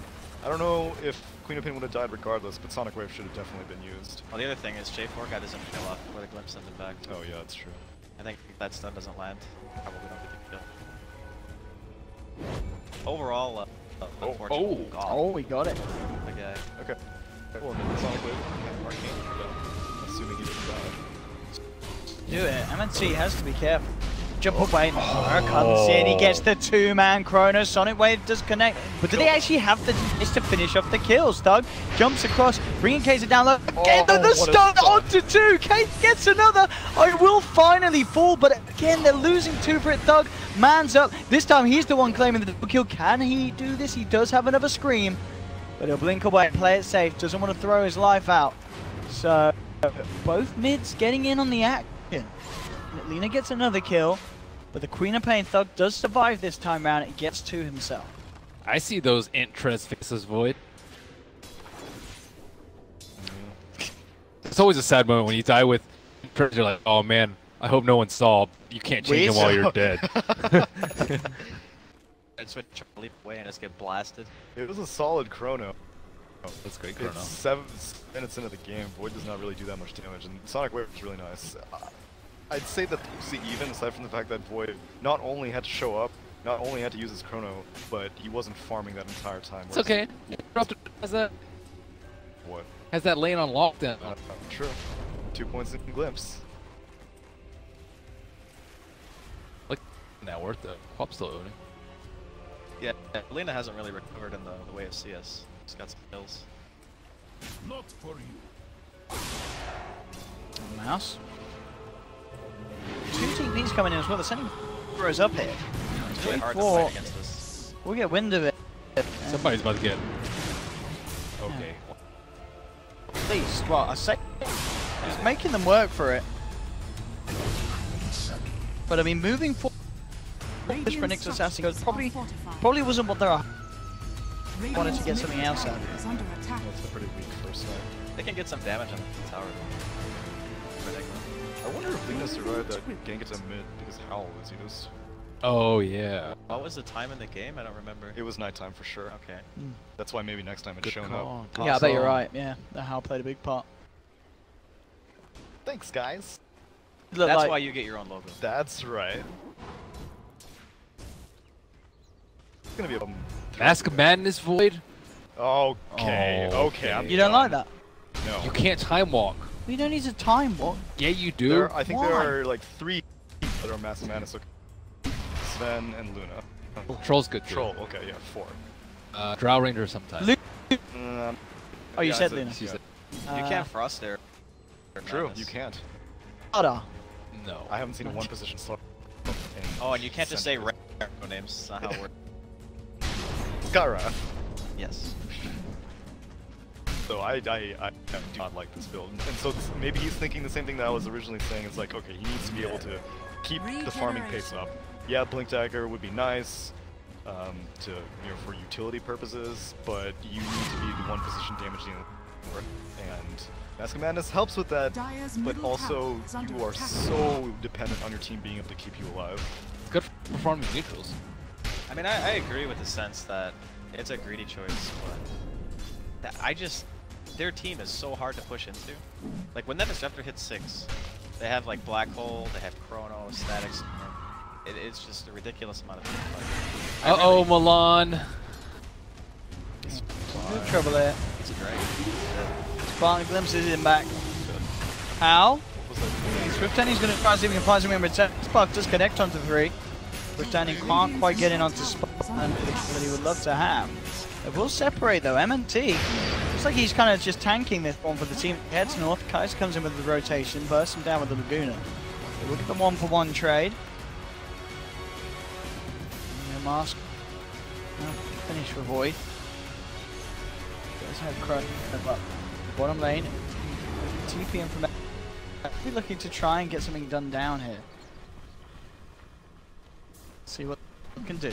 Dara. Eyeing the set. Vacuum back. Stun. Won't quite connect. Can turn. And he will. Drops the Chrono. Onto 2. Do they have the damage? And with the Static Storm holding back J4, they'll get the space down 3-3. Can they get J4 as well? He goes for the TP. The glimpse is there. Spartan just in time, dragging J4 back post TP, making sure that Mouse get themselves both of the kills. Oh, such a hard kill to execute. The vacuum into Impale. Yeah, you such a tiny window. They would have needed 2 Iron Shield also, I think. Dude, look at how fat this Snake is right now. Straight to the Midas. That's the dream. That is the dream. When you're like, yeah, my team's winning the early game. I can build Midas, right? Yeah, but that's like super bad for Planet Dog, right? Oh yeah, it's definitely. You lose the early really game bad. against Mouse, you're just like, oh boy.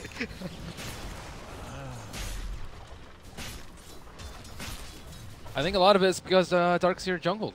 Yeah. So, As we said, yeah.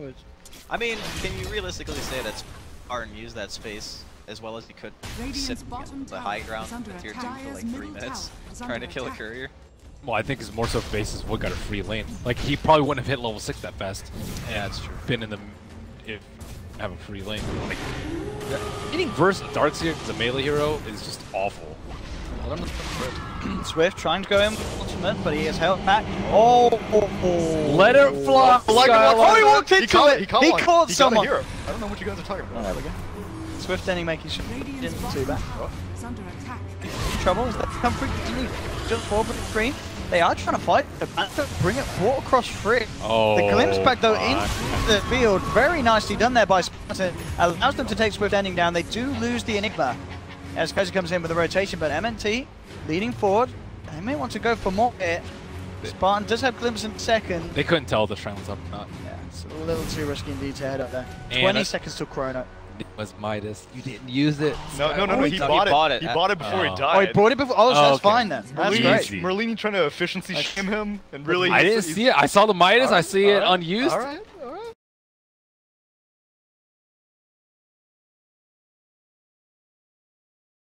What's more shameful, not using your Midas before you die or whiffing a black hole? That's a tough one, actually. Neither of those things can happen. I don't know what you're talking about. Straight up head. But hypothetically. Oh! They've got the damage. CP won't be successful. Mouse immediately after that fight down bottom moving mid with that 3-man smoke. Doug's controlling the runes a lot better. I think that's what his second or third Arcane rune. Arcane rune co-op this early in the game is nasty. She will have her pulse up soon. J4 on the scout with a Vendetta. Spartan's doing so much work. Despite wasting so much Whoa! What? Ooh!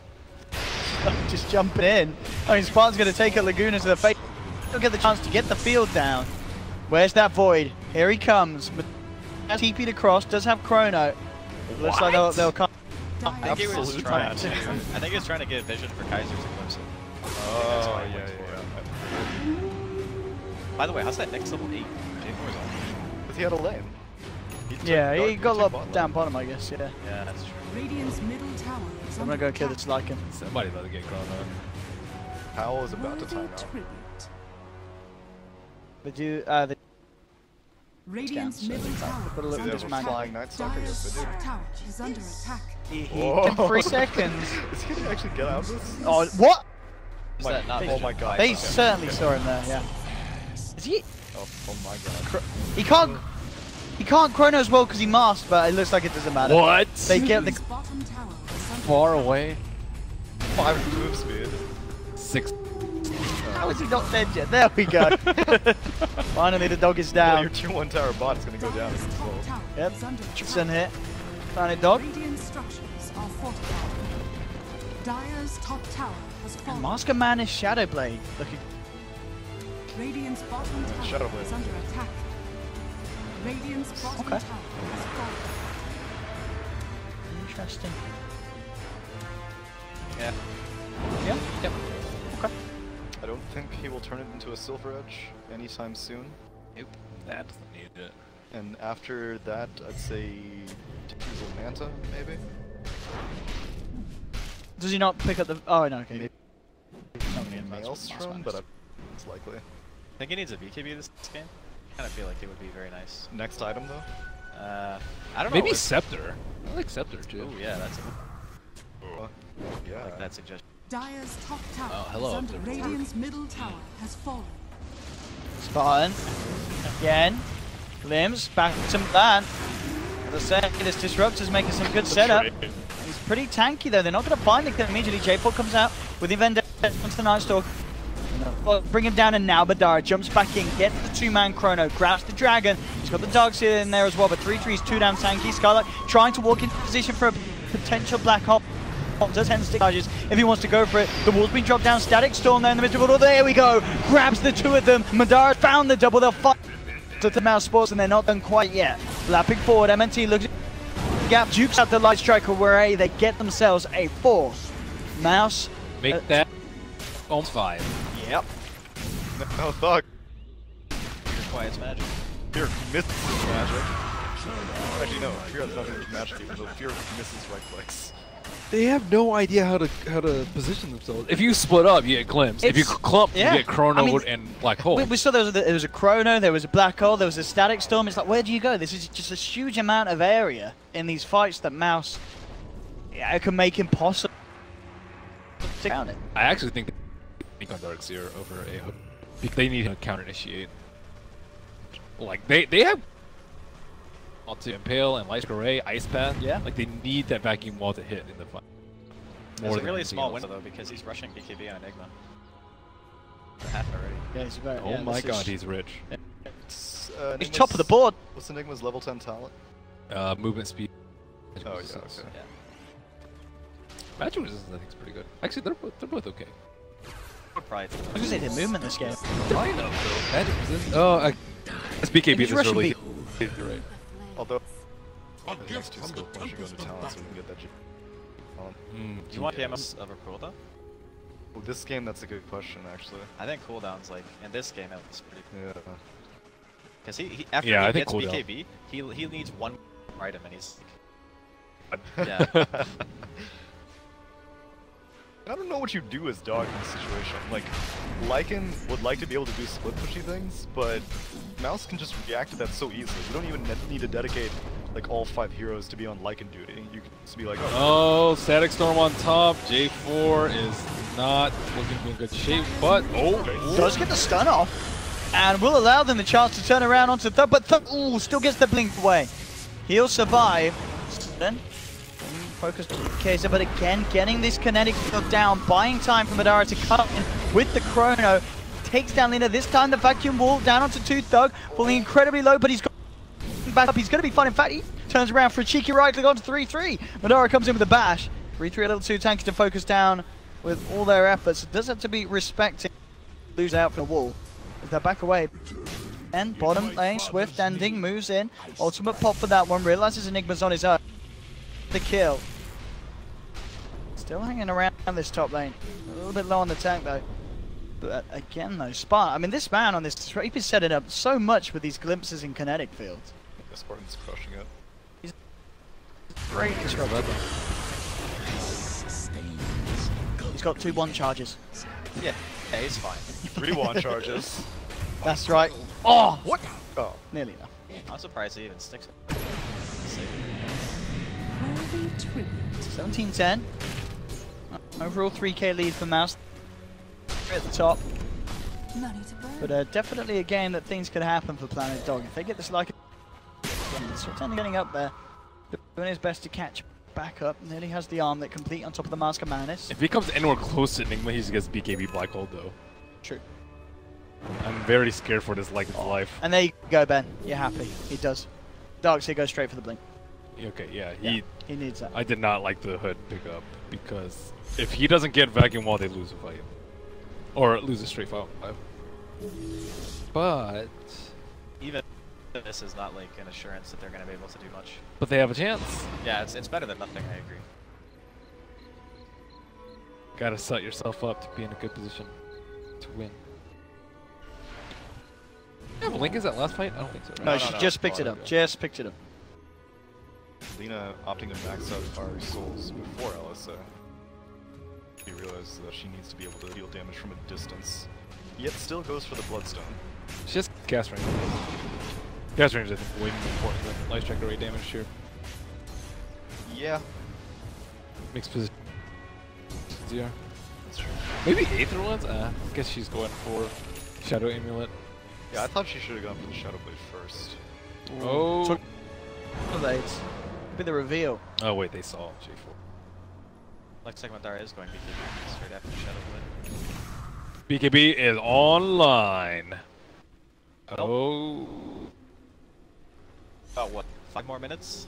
And then 2 have won the game already? Yeah. Taking Roach already.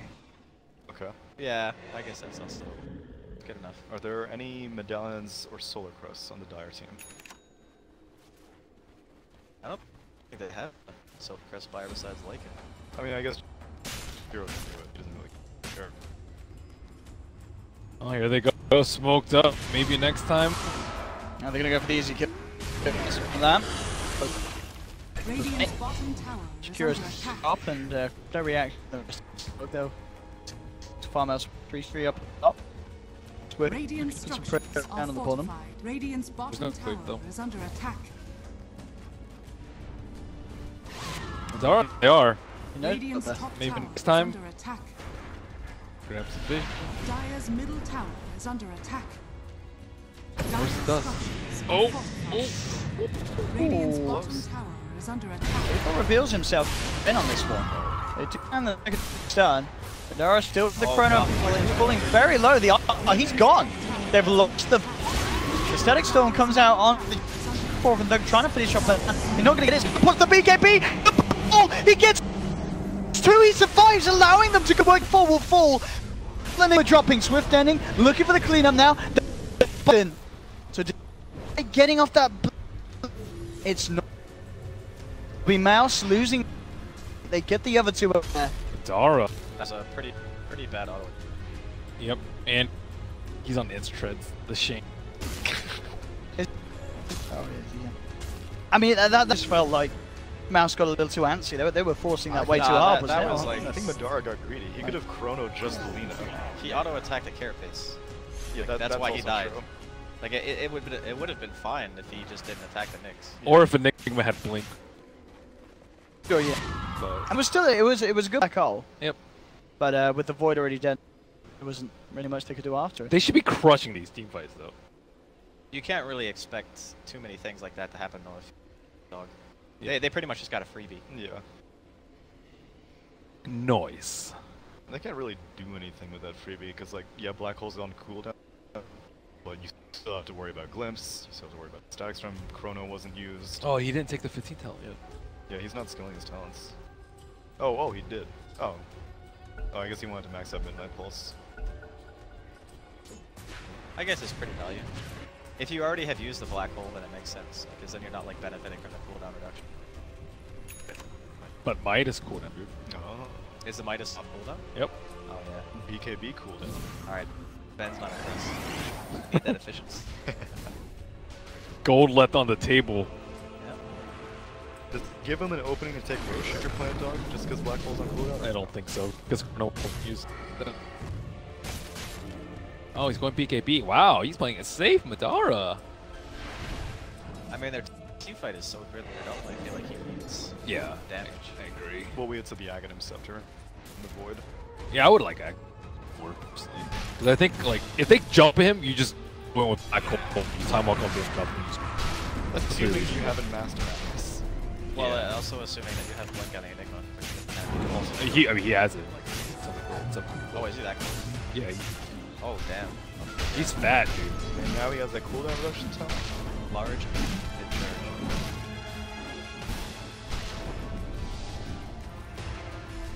Just chilling. It's daytime. They don't have their ulti. By ulti, I mean Black Hole. I don't think the Mouse are under any pressure at all. No. And there are no Midases on the tide. So like economic pressure isn't a thing. Dire's top tower is under attack. Ooh, that's the play. Is it? Yeah. Kill Void one more time, you get roasted and you're playing the game. What's the Scepter? Yep. Well, then that kind of neutralizes the usage. I think it's still like one of the best shots we have. Remember, they lose out the late game to a fat Enigma. Enigma's already fat. Not like Octarine, Blink, or Fred, but still and on pace. That's a free Roche. And there's no free. That's too late. Bye, Roche, Sean. Madara or Thug?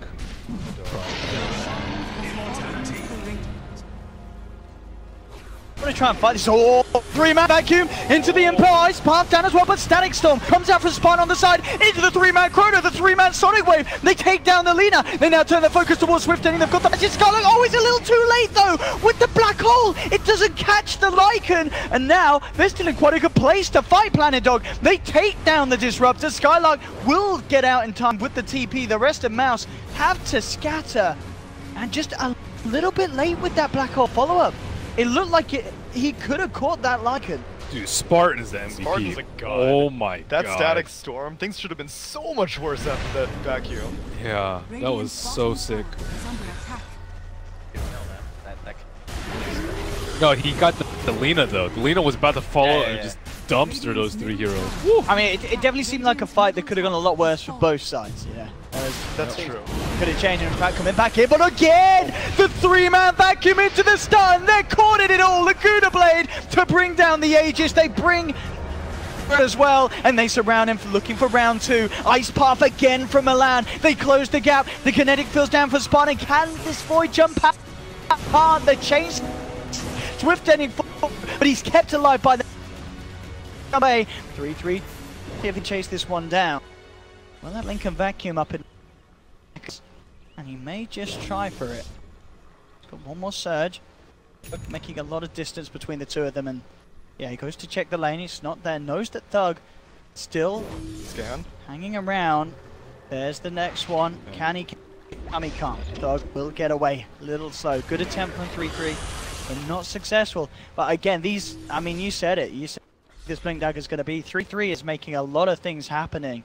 Him and Milan. Yeah. This is ridiculous. So I think credit to Spartan for that first fight because the initial by Milan in 33 was so good that you needed something as good as that Static Storm. But in Milan 33, pull it out again. There's a sick vacuum combination into Ice Path. I think wow. Yeah, that was a loud play. Madara is not going for BKB. Dude, what a YOLO player. Okay. Oh no, it's a Mantle Cell. Mantle Cell. What just happened? He's not buying a BKB. Yeah, that's I mean, that's, I guess that's when you put the BKB in your quick buy, not out of it. I don't know. I guess they look at it and they say Skylar Black Hole. Probably why we lost the fight. Yeah, it is true though. I mean, it's true, but at the same time, isn't it just about like safety at this point? Yeah, yeah. I mean, it's so easy to chrono if you have BKB. Can I see the net worth graph? So, it didn't get to a massive lead, but certainly it's just how difficult it is to. hard for. And how difficult it should be. Oh, they're I mean, they give 2 fights. I mean, that was when Mouse had that Aegis on Void, you know what I mean? That's when they've got the superior team fight and Aegis, still struggling against what this whole set of the Darks. It's outdoing everything that Mouse have, even though they've got static and black hole. Definitely for Mouse, Skylark's still a lot of farm. Yeah. He's number 1 net worth on his team deck. Jesus. Going straight for the refresher. He needs refresher, I think. He needs to hit black hole. Like, I guess it's harder to miss them both. He got it sort of that maybe it'll be whittling down to 5 seconds sooner. But I almost think that at this point, even having Agnes is like, because it does so much damage. I mean, if he lands a black hole, then people are gonna die. Yeah, the fight should just be over. So, like, items are not. People are dying. Dire's bottom tower is under attack. He needs Aether Lens to increase the radius. Oh. No, I'm just kidding. I mean, cast range. That doesn't even work then, come on. I mean, it doesn't increase the radius. That would be it's just silly. the cast range. That will. He has Blink though. Could get a force staff. Go. No. What's the plan? I'd say you just go for the Chrono. Is he gonna go for it?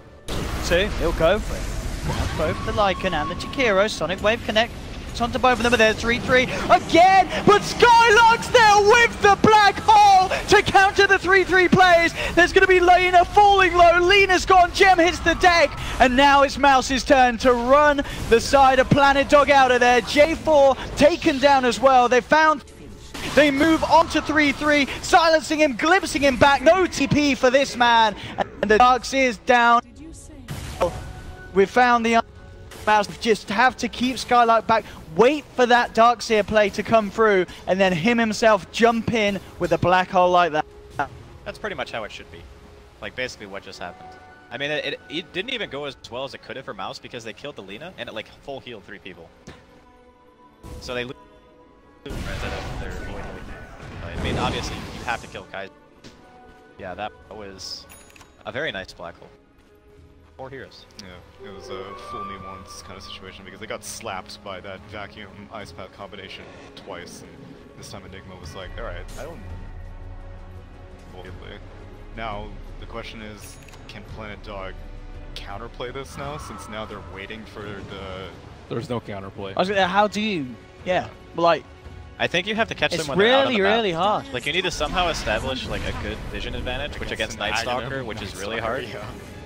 I guess it's like the that you know you pile up BKB and early on in the fight, so we can't use it for black hole. It's like your best chance, I think. I think if Lena saves, you can actually kill the Enigma. I've seen that a few times. If you get like Ags and you have some right-click damage, you can actually kill, because they don't build that much HP on Enigma, especially if he's going to refresher. Yeah. You could die, especially with Haldan. So I think that's looking a little bit further down the line when Lena gets her damage item and her attack range talent at 20. Mid lane, Spartan in potential trouble. They're potential in a lot of trouble. 3-3 jumps in with the body blocks. They take him down. Nice start to someone to 3, but of course no follow-up from Mouse. And they will just let Spartan go down. Skylark 20 seconds until he has that black hole again. So along with the Chronos there's a lot in terms of potential for the high ground defense. We'll see what the plan is from Planet Dog. It doesn't look like they are going to try and force anything. Playing it safe. Roshan, not yet to see how long it's going to be until it's up. Bottom lane, Thug finds the space with that AC. Doing a lot with the split push. J4 has his eyes on him though. See if he sets something up. There will be a TP coming in from 3-3 on Darkseer. He actually have enough control? No way. Maybe they'll drop the wall, but there's no further follow-up to keep that Quap in place. And Thug, a quick blink and a TP, he's out of there. A little bit of an ambitious wall. That was really early. This hasn't had plenty of time to continue tracking the campaign. 2 of his teammates were TPing onto that bot tier 2 tower. Yeah. Yeah, or they could have gone on a shrine. I don't know if they actually TP to the bot tier 2 tower. They should have had the Lena TP to the bot shrine. But I think 1 TP to shrine, TP to T2. Yeah, the was it Darkseer? Darkseer came to the shrine. But yeah, I don't know. Bit of a misplay there as a team, as they don't get the kill.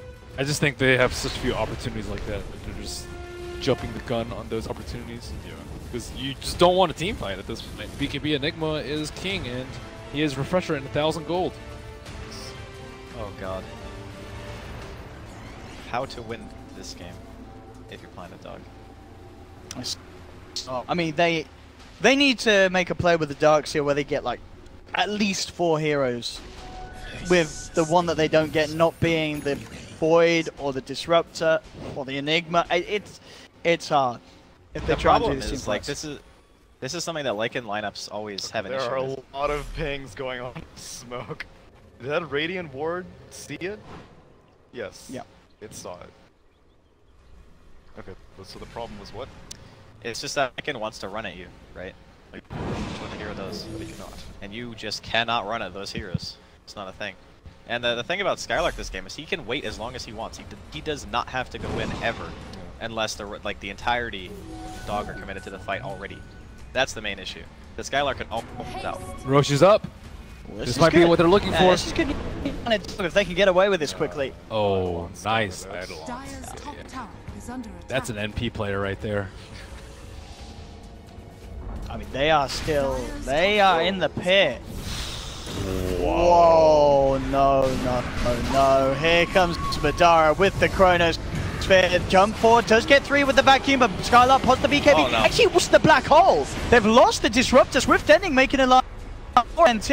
Yeah, actually getting blocked up by his own teammate there. At the same time, Kaiser seeing if he can get the catch onto Thug. It's not going to be the case. The chase continues up top as Swift Ending was able to find the Night Stalker. Madara jumping back. He can with the badges and the Mask of Madness. He's has the Shadow Blade. Chase it down, gets the bash, and in fact, he kill. That's going to Swift Ending hitting the deck. But all things said and done, that definitely felt like it should have gone a lot better for Mouse. Cool. He canceled this.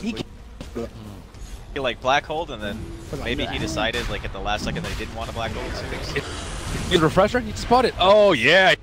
I don't know the Refresher's up. This could be... Okay.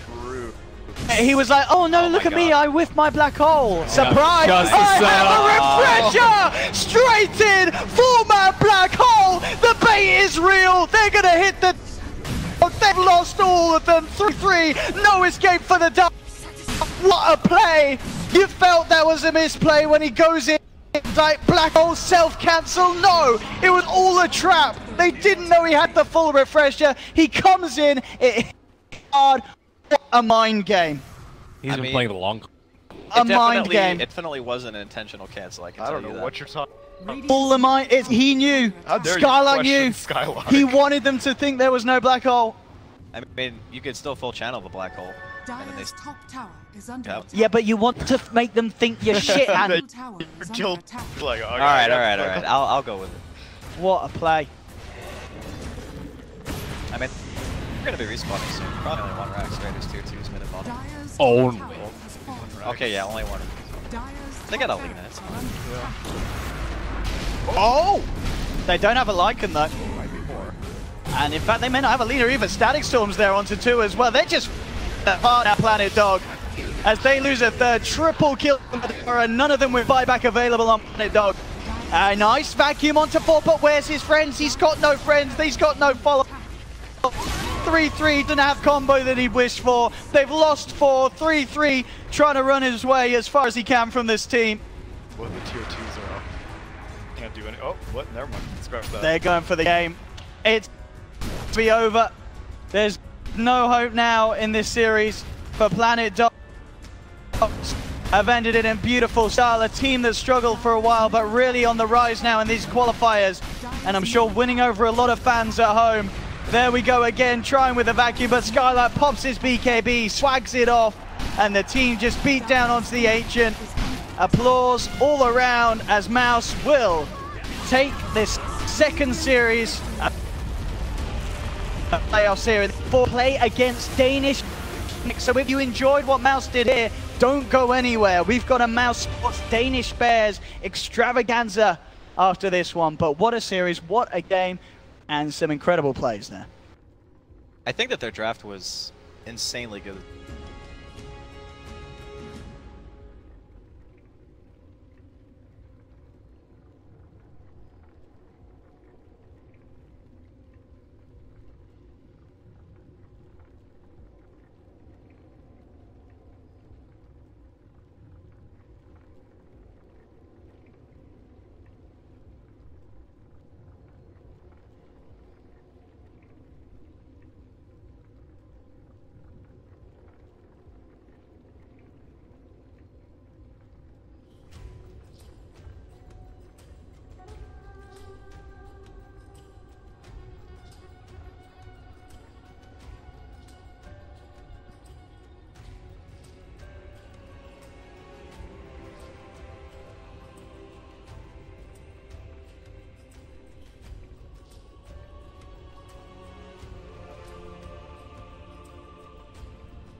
Yeah.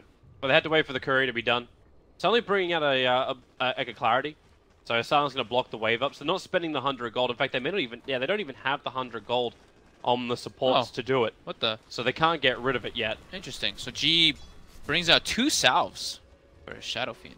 He must be looking to get very aggressive against the DK and win this lane hard. It's usually surprising though, especially if you're playing versus like a DK. You're not going to get harassed very much, so... Okay, well, whatever. Yeah. Bit different. Take what he can get. Sayoma starts mid, and they start an aggro tri-lane with the PA in the aggro. So they're putting the Darks in a 1v1 versus Sanking. So that's better. That's one way to deal with what I was talking about. I was worried for the PA because I think Sanking can actually bowling him quite a lot, but now lane swapped up.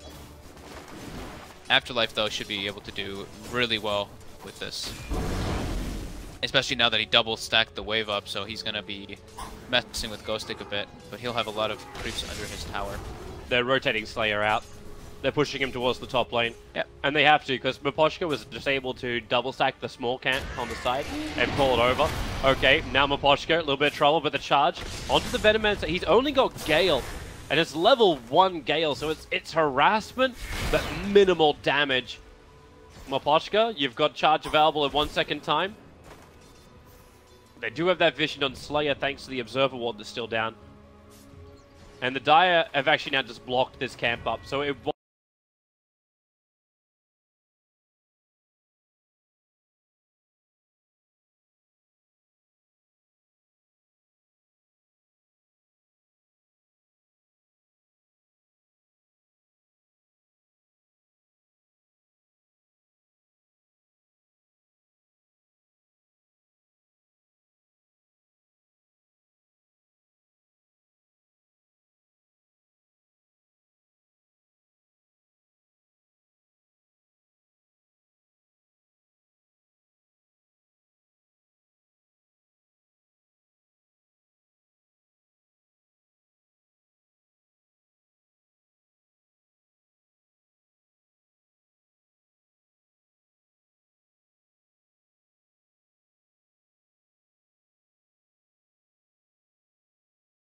connects on 2, and now they're slowed up. Silence gone for the Hex to begin with. PA, Phantom Strike will bring him down closer to Roger, but the shards go through him, and Roger cannot escape from this. Vega is having the time of their lives. An Empire aggro tri-lane was meant to spill blood, not of their own. They have to get out of that lane already.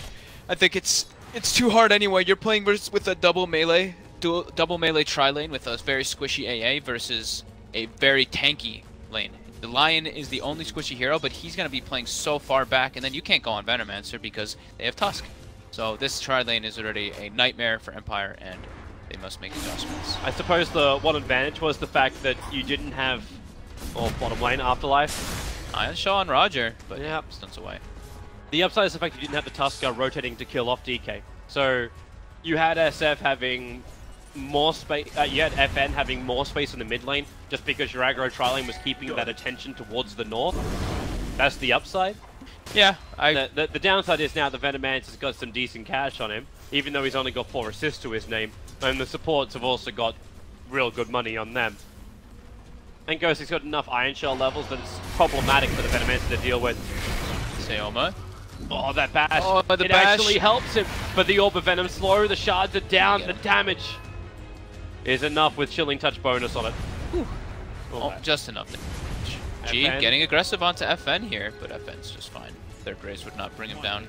But yeah, G pulling a little bit ahead in that mid lane in experience. He's level 5, a little bit ahead of FN, but the last hit's going for the DK. Pretty impressive. That 2-1-2 skill build just makes it too hard for you to actually get harassed. But now Sayoma in the mid lane. They don't. Actually, they should have got to potential, feel safe. but the charge is coming out now. The Observer Ward's there. Tusker, Snowball, defense, just under the spear. When God goes onto the tower. FN, it was right. If it did, God could destroy him onto the tier 1. From unsuccessful as well. Top lane, Silent getting a wraparound on a Ghostic. They do not have kill.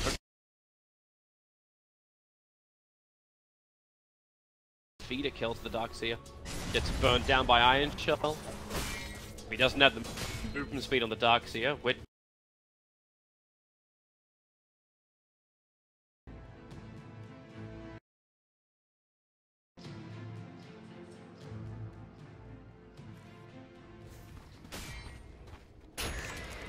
Spirit Breaker and A have had a little bit more success after leaving that lane.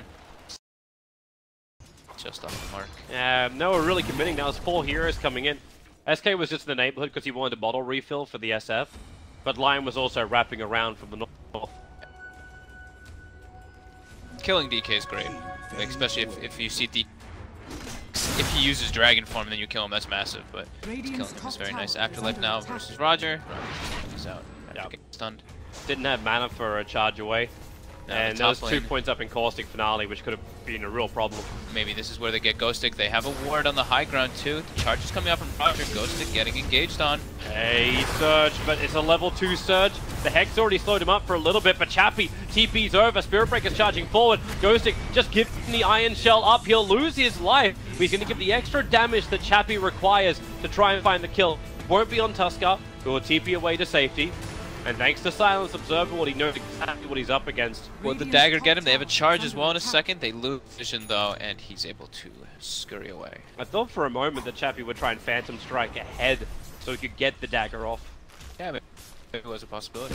Would have been enough of a slow for potentially Spirit Breaker to close the distance. So they do lose their Venomancer, but they get the kill and they claim the tower. Yeah. Even though it is denied. He gets some good damage into the mid tower now, Team Empire. Yeah, that is the one fear of when Shadow Fiend goes to jungle. Of course, they want to have like Tusk or someone take the mid experience, but you're playing versus Dragon Knight, so if you do go jungle too much, you're going to lose your tower. So I think G should probably stay in near that mid lane more. Roger was starting the charge. Now he's right behind the tower. He's surrounded by 3 heroes. Double raises from one allows him to get the kill with the control from his teammates. Wonderful thing for an SF. Come back to the lane, get yourself a bit of a clarity, get yourself a kill. I like the adjustment here by Aloha, or the real you. Top in and claim the tower, so he's out. He just goes bottom and starts planting the Venom wards, pressuring tower very quickly. I was gonna be happy again. He found the Observer ward from Team Empire inside their own jungle. Oh, he did get that one. Yeah, that was a fresh ward as well. Yeah, it was very, very fresh. So able to get rid of that one. With a tier 1 tower dropping, you protect the flash farm areas of SF. You know there's no block on the camp. And the more towers you take, better it is for the Venomancer. You can play for that big team fight kind of push. I'm interested to see his item build. Like, if you go for the Veil, or if you... I love the Veil this game. On the Venomancer, you're saying? Yeah. Lord. Ball. Chappie. Hold him there. The epicenter. Oh, shards locked locks in both. This time Slayer's going to hit the mark. Unfortunately, he'll lose his life for it. If they can keep the control up, Spirit Breaker charging forward. The Burrow Strike with Caustic and the Plague Ward down. They have enough damage. Split the kills between the two of them, but Iron Chill on the Spirit Breaker, burning down the Venomancer. His Gale's back. Oh, the block! He blocks it. Then Gale's it. Roger's stuck. Charge himself forward, however. Can they keep the slow up? They cannot do enough. The one last Lantern Punch will do the work, but Afterlife now going one-on-one with the Spirit Breaker. Just trying to get enough mana for a Burrow Strike, but he's taking too much damage from the Iron Shell, so they rely on Slayer, fresh from death, back to the wall of Olivia to come down and finish off the Spirit Breaker. But they're not done yet. Dire Observer Ward scouts out the smoke of Maposhka as well as Chappie. Either they look for a kill, Dire scan, and they're working out if he's coming north, or if they're going towards the SF, and some straight out. And wisely joins the rest of his team on top of the shrine. No need to go home. Yep. Nice plays there by Vega. Getting that nice dive. Yeah, but yeah, I think this game, the Veil, another smoke under a ward. Yeah, they smoked it underneath the Radiant Observer ward. Yeah. I think the Veil this time, though, for the Venom makes a lot of sense. They have Shadow Fiend, Lion, and Sand King, so they already have a lot of magic damage with it. He also needs armor versus PA. So that's probably like the best pickup for him this game. So where do you get your regen from? Lion, that impact won't reach that far. He knows it. But they just had to assault the mid lane. Yep. So this one I kind of want to see like the you just put a Plague Ward up on the hillside. Keep the vision up for the Plague Wards, make sure that cannot attack. Yeah, it's hard for Empire to fight though. Without AA Blast, it's very difficult for them to really go for those engagements. And they know that Dragon Knight's with his DK form, so. And they already saw PA, so they have to port like multiple heroes to get in there, but yeah, it's very tough. PA, only level 7, just hits level 7 now at 10 minutes.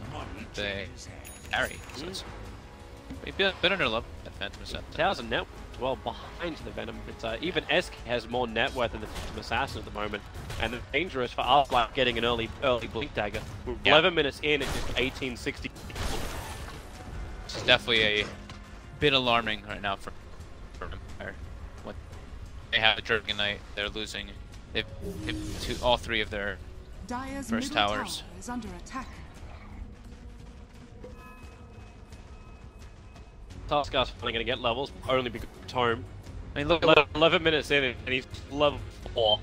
Yeah, it's okay, but he's been making a lot of the moves running around, and they give the Lion lane, so he got a relatively early sick, and Yoma, he sometimes just for this team. Run away. He doesn't have ulti on Spirit Breaker, so he's not, nor does he have Iron Shell. So Dagger gonna be coming out for tanking any moment now, and here he goes. But yeah, he hasn't finished. Sub 12-minute blink. How long ago did they actually change their name? Did you change your name from like from Soma to Slayer? It had to have been pretty recent because they all added the esports bet as well to their name. Yeah. So I think they just changed the tag of it. It was after Dream League, because Dream League he was called. I think he was actually just called Sema. Yeah. He was Sema the Slayer. He was just Sayoma, but Sema. Yeah. His identity changed to all player. I'll call it what he's tagged as, just in case anyone was confused. That's the only reason I bring that up. Yeah. So Shadow finished up for G. Very early timing, 12 minutes. Venomancer as well has the Veil finished. And Blink Dagger is on Afterlife, and they just found a target. They just found an FN. They've got all their core items. They've got the Finger of Death, so there is enough burst damage they can go for this, but there's only 2 of them, and they're surrounded so heavily. Oh, 4 heroes they around might be able to here though with this Invis rune. It's only got a quarter duration left. They see everybody in the back. Afterlife was spotted up. Finally saw him. Epicenter is prepping at the moment. Afterlife blinks to go for the Burrow Strike. Ancient Apparition, the primary target, taking the Ice Blast out. Speaking of being taken out, Mystic got exploded in the mid. Finger of Death with a measly 600 damage for the level 1 ultimate. Yeah, Empire is looking pretty grim right now for them. They don't really have heroes that can make aggressive moves. It's just like Spirit Breaker with an Iron Shell and an AA Blast to follow up. The other things that need to happen is Dragon Knight hitting towers, but losing all your tier 1s this early and versus the lineup that you're playing versus, Vega has very good ways to just push waves in constantly, be it the Sanking or the Shadow Fiend or the Venomancer. So it's hard for them to really get to those towers, and yeah, you see what they're doing already. They're smoking up and trying to find engagements without the PA, of course, because Phantom Assassin takes so long to get online. That's why I'm personally not a big fan of the hero, especially in this throwing at each other. Just walks away. The Iron Shell's on Roger, but he can't get vision up. The Ice Shards were thrown originally so he could check Roshan, but it wouldn't happen. Revealed, they revealed everybody, and now Sentry Water's down, so Orbs and Sentry of the Dire side will be taken by Chappie. Hard for Empire to even try to pressure this tower. Like, they can hit it a bit with the Dragon and probably be able to bring it down and force it into a deny range, but or it's just can stop anything from happening. I think they get it pretty easily though. Yeah, FN got it with the last tick. Just hooked up, okay. Just attacked him. There was no real attack, only the... Yeah, I guess it's because was on Vega decided, you know what, it's not worth trying to take a fight with our big ultis. We were farming. They definitely feel like they have a bit of a lead too in this game so far. FN trying to deal with the battle, looking to get a BKB up from his armor. Now Spirit Breaker looking. Okay, let's not look at him. Mech. He's trying. Mech is the Darkseer, and then Phantom so Desolator or anything. Standard build, yeah. Fen doesn't for the hood game. We've seen some Dragons do it, but he wants to be more of a core instead. And Dragon, they don't have a. They want to be able to scarily have him be damage dealer. Too many people are missing from the lane. Radiant are scanning inside their own jungle, wondering if someone's crossing over, and that is the case. Shadow being used by God. Chappie's going to go to the tree line and TP out very quickly. Nothing will cancel that. Everyone was too far away. But this is when the pressure's going to come once more. Vega being the aggressors, though. Empire aren't able to really get any big aggressive moves, and their team fight is not as well as Vega's is. And Vega's farming very well. Like, even this Lion, who we could have thought was the 5, he's become the 4 entirely. So 8, 800 gold from Blink Dagger already. So they're gonna have lots of different follow-up for the sinking. I'll take your tribute. They're just wailing on a tier 2. It's uncontested. G just brings it down by himself. God, there's a lot of damage up his sleeve. Venomous just get farming.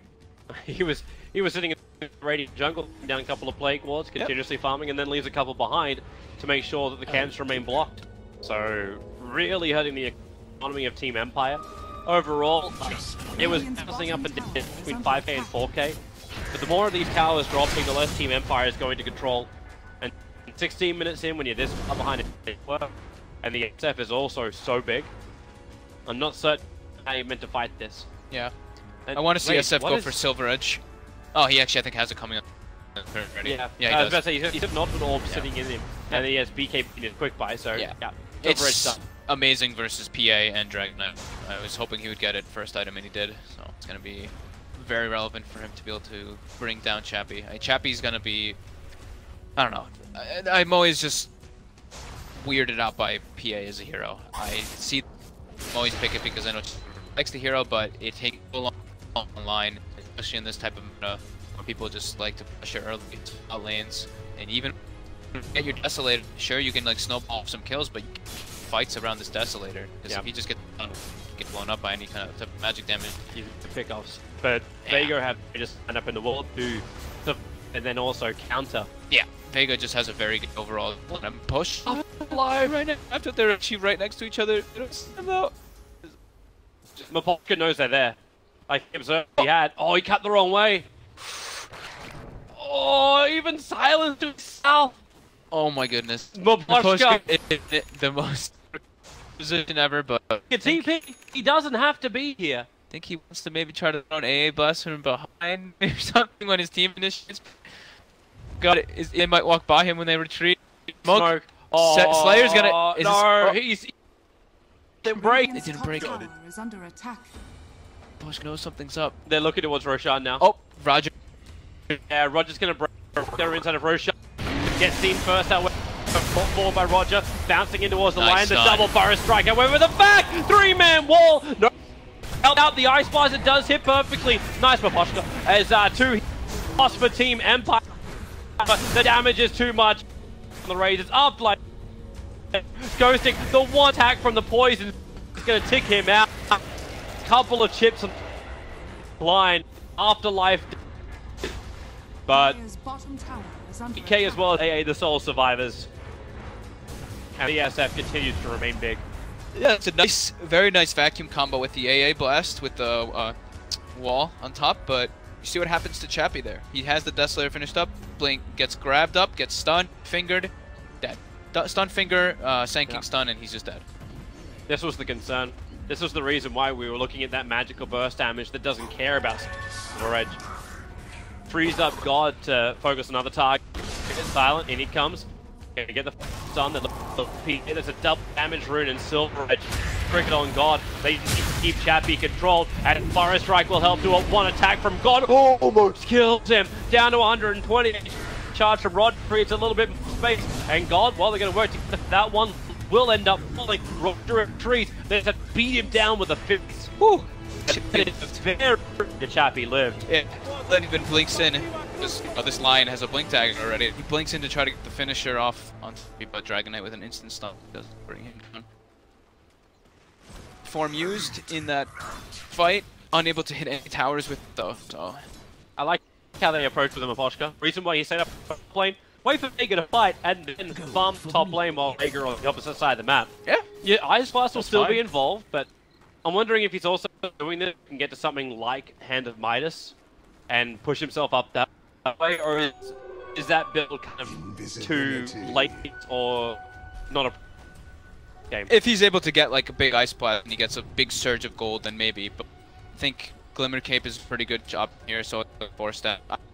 He's gonna get too many items this game, especially when he's with the Spirit Breaker. He has to be very focused on getting sentries and dust versus this Shadow Fiend too. Life has an Invis rune. Oh, but there is a Seer coming rotating too. Unless Darkseer has got mech, which he does. They saw Mapochka go into the tree line. Okay, now he's looking pretty. Doesn't have Finger of Death, so that's the only thing which could be problematic. He goes your eyes, and they blink over it. The charge is coming. I think they might really now. That ancient Navi was being stalked. Trying to slam him down before the Spirit Breaker charged in. Yeah. But I think Mapochka will be pretty poor this game, just because of how real he has to buy. Because I've seen him, at least in our last year we did, you know, he played the hard a lot of times for this team, but he was playing just like bought a full Aghanims and won them the game with it. So there are situations that can happen, but this one would be one of them. He actually finishes up an urn, even though I think Spirit Breaker already has one. Yes. Full Hurricane Pike is now on the Venomancer, so we get the range damage. Interesting to see too, like where he wants to go. Like he doesn't have cast range. You went for the health. You went for the 30% experience. Do you try and buff up magical on this game? Is that the way to do it? And then rely on the SF to do your physical? He's always going to be a magical. I don't know if he goes Ags this game. I don't know if he needs it. I think he can actually be more of a physical damage dealer as well. I think the Hurricane Pike is just a natural build. It's super good versus Dragon Knight, super good versus PA. Not just on yourself, but on allies, and it makes you so tanky. Like this Veno has 2,100 health with 22 armor. Pretty absurd to actually try to bring him down. I think he can play by ear and see what build he wants to go, but I don't think he needs to go the Ags build. Can work, but Halberd is probably better versus PA. He can even maybe get his own Silver Edge too. It's very good. Both items are super good this game versus Empire's draft. Diascan just pinged on Mapochka. He's here with Observer and Sentry Ward. Question is, does anyone really want to try and fight this? A blast. This looks like he's trying to get some information. Yeah, he'll miss. Now they know who's up on top. Meanwhile, SK's farming up his 4-staff on the bottom lane. I mean, everyone's just farming. SF's just farming up the Ancients. He's got BKB finish now on G. Oh boy. So they can actually just... I think this is where they can just force a fight. They can probably just smoke and make their way into the Roche pit soon. Do you go for Roshan, or is Tier 2 Tower / team fight like the easier objective? They can do either, to be honest. Like, PA doesn't do anything in fights right now, so if they want to just go for that, they can. I think both situations are fine. Fighting on Roche pit can maybe be a little bit questionable versus Darkseer AA, but there's not really much else that Empire does have. Does Mapochka actually die to this illusion just because of Poison Sting? Like, if the illusion kept up pace. He's TPing out. He took 4 hits and went down to half life. And almost none of that was from the damage of the actual illusion. It was all the level 4 Poison Sting. Yeah. So they try to take the Roche, but they're not really getting much information on the map. Afterlife is also pinging bottom. He's like, there's a huge wave bottom and no one's contesting it. And Shell did get applied, so he's like, okay, Darkseer was down here, but there's still heroes missing on the side of Empire. So they don't really know where they are, and Empire is smoked. And Vega knows something's up. The real you will just do the Plague Lords. They're trying to put the engagement onto G. He's got BKB finish though. Just Charge get it forward, off. the Gale, the Burrow Strike. The back wall might be nice, or maybe there's enough damage for him. In fact, oh, Requiem of Souls, it's the death one coming out. BKB protected FN perfectly. The Burrow Strike looked nice, so did the Nova, but they just keep going, Empire. Sustain is definitely their friend, and Chappie's first real Desolator attack is paying dividends. Venomancer should tick out to the Dragon Touch. And that's exactly what happens. 3 heroes down, Spirit Breaker the only loss. Acoustic with a perfect combination. They didn't have a mech. They didn't have regeneration. All the damage. What? Oh, that's not nice. They got the charge. The charge went fully through. They weren't able to stop it with either the Stinking or the Lion.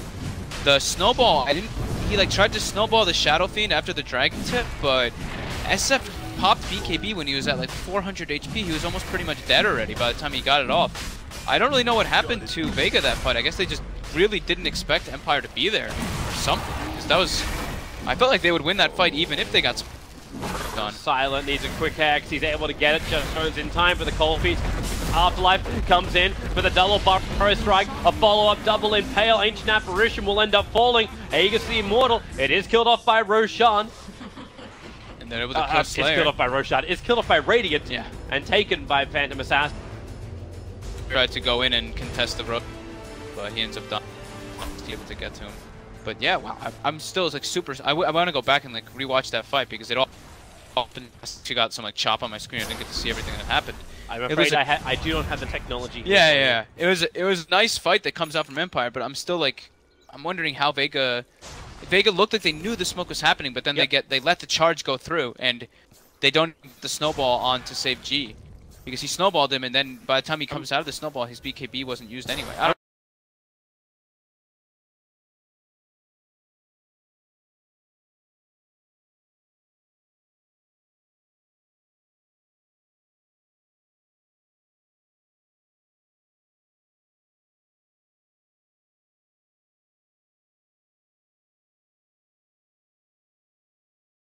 the Aegis from Vega, and now it gives Chappie that leeway period where he gets a BKB. And now this is where PA is finally online. It's like 30 minutes, he's got his 2 items. Now he can actually be a relevant force in the game. Nice observer ward down. They realized what's coming at him. Shot up the ramp, keep Chappie away. And play wards are just everywhere at the moment. So Vega need to steady the ship. They still have the top 2 net worths. They still had a huge advantage. Yeah. Like, it was 12k worth of experience advantage. 8k was their advantage. Dissipate as Empire will force towers more and more. Like they're already TPing up. Chappie is jumping up to the shrine. He wants to go for a kill. Thanks to the charge, they actually have the vision. They know where he is. Spirit Breaker bringing the detection.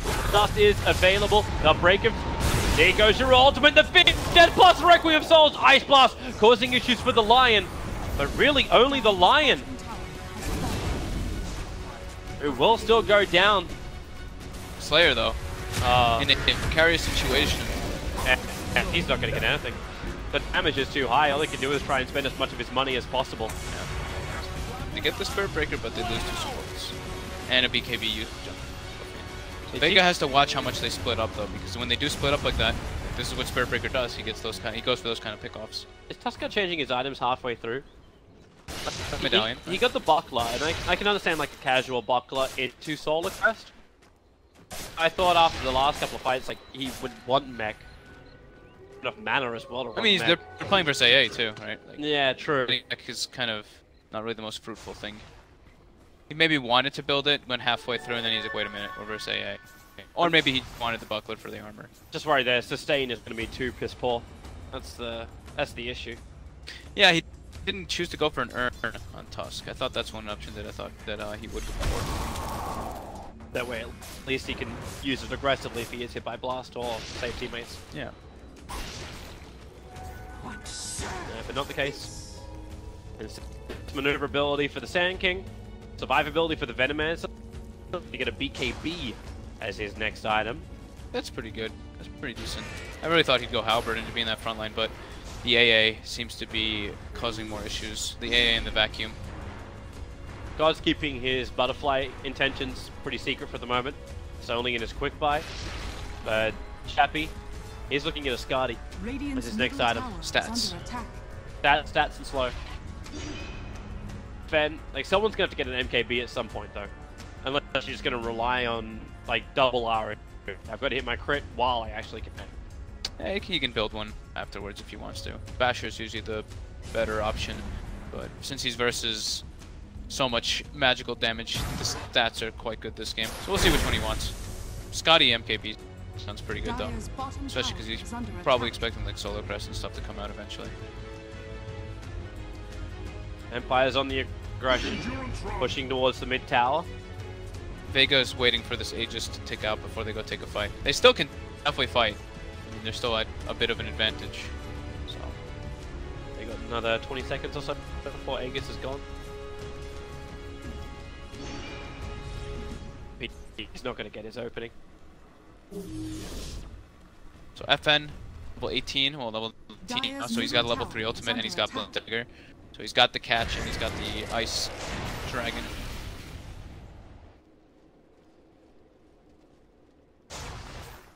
Vega are headed down south now. It looks like they're going to smoke up for a second, but the smoke's being kept inside of Slayer's backpack.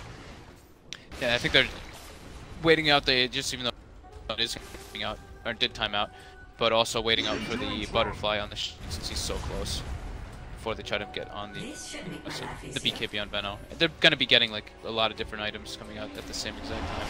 Afterlife, you've got a gem, dude. Oh, he's gonna get bounced down, and this is a gem. True Sight lost. He came on a dewarding mission, went to the wrong cliffside and couldn't get back down. Stepped himself forward onto the hill to try to deward that, but I mean, thought he was gonna get out of there. He had both Blink Dagger and Burrow Strike still. Yeah, but like he's got the gem. That's such a risky move, especially when you're waiting items from your. Like he knows his Veno's waiting for KB. He knows Shadowfiend's waiting for Butterfly. He doesn't even need to risk himself. Like if they really, hey, I think there's. I'll get over here and put some wards down. That's a big mistake there by Gem and paying with his own life. That opens up the mid lane for the tier 3 tower to be attacked. That's such a big swing. Like, look at the net worth. That drops from like almost 7k down to 3k. The graph hasn't even fully up. This thing hasn't even is so updated yet. damn delayed now. It updates every minute.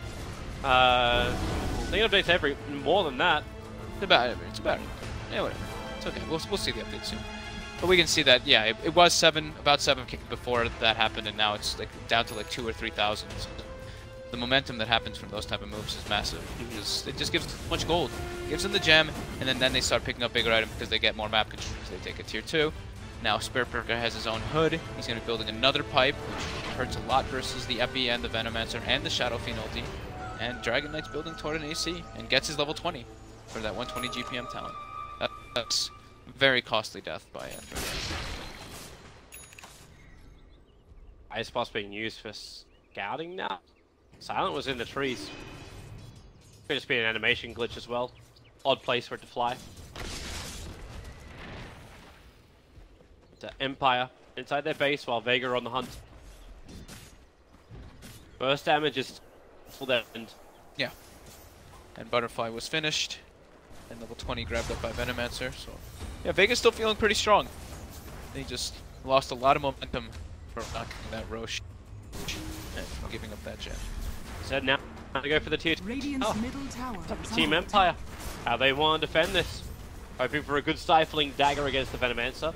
But with his plus 75 damage and arming of Plague Wards, the real U is not that difficult for him to beat into the tier 2 tower. Yeah, he kills it pretty easy. Yep. And Empire's not looking to fight. Like, they still don't know where Vega is. They're vortexing around.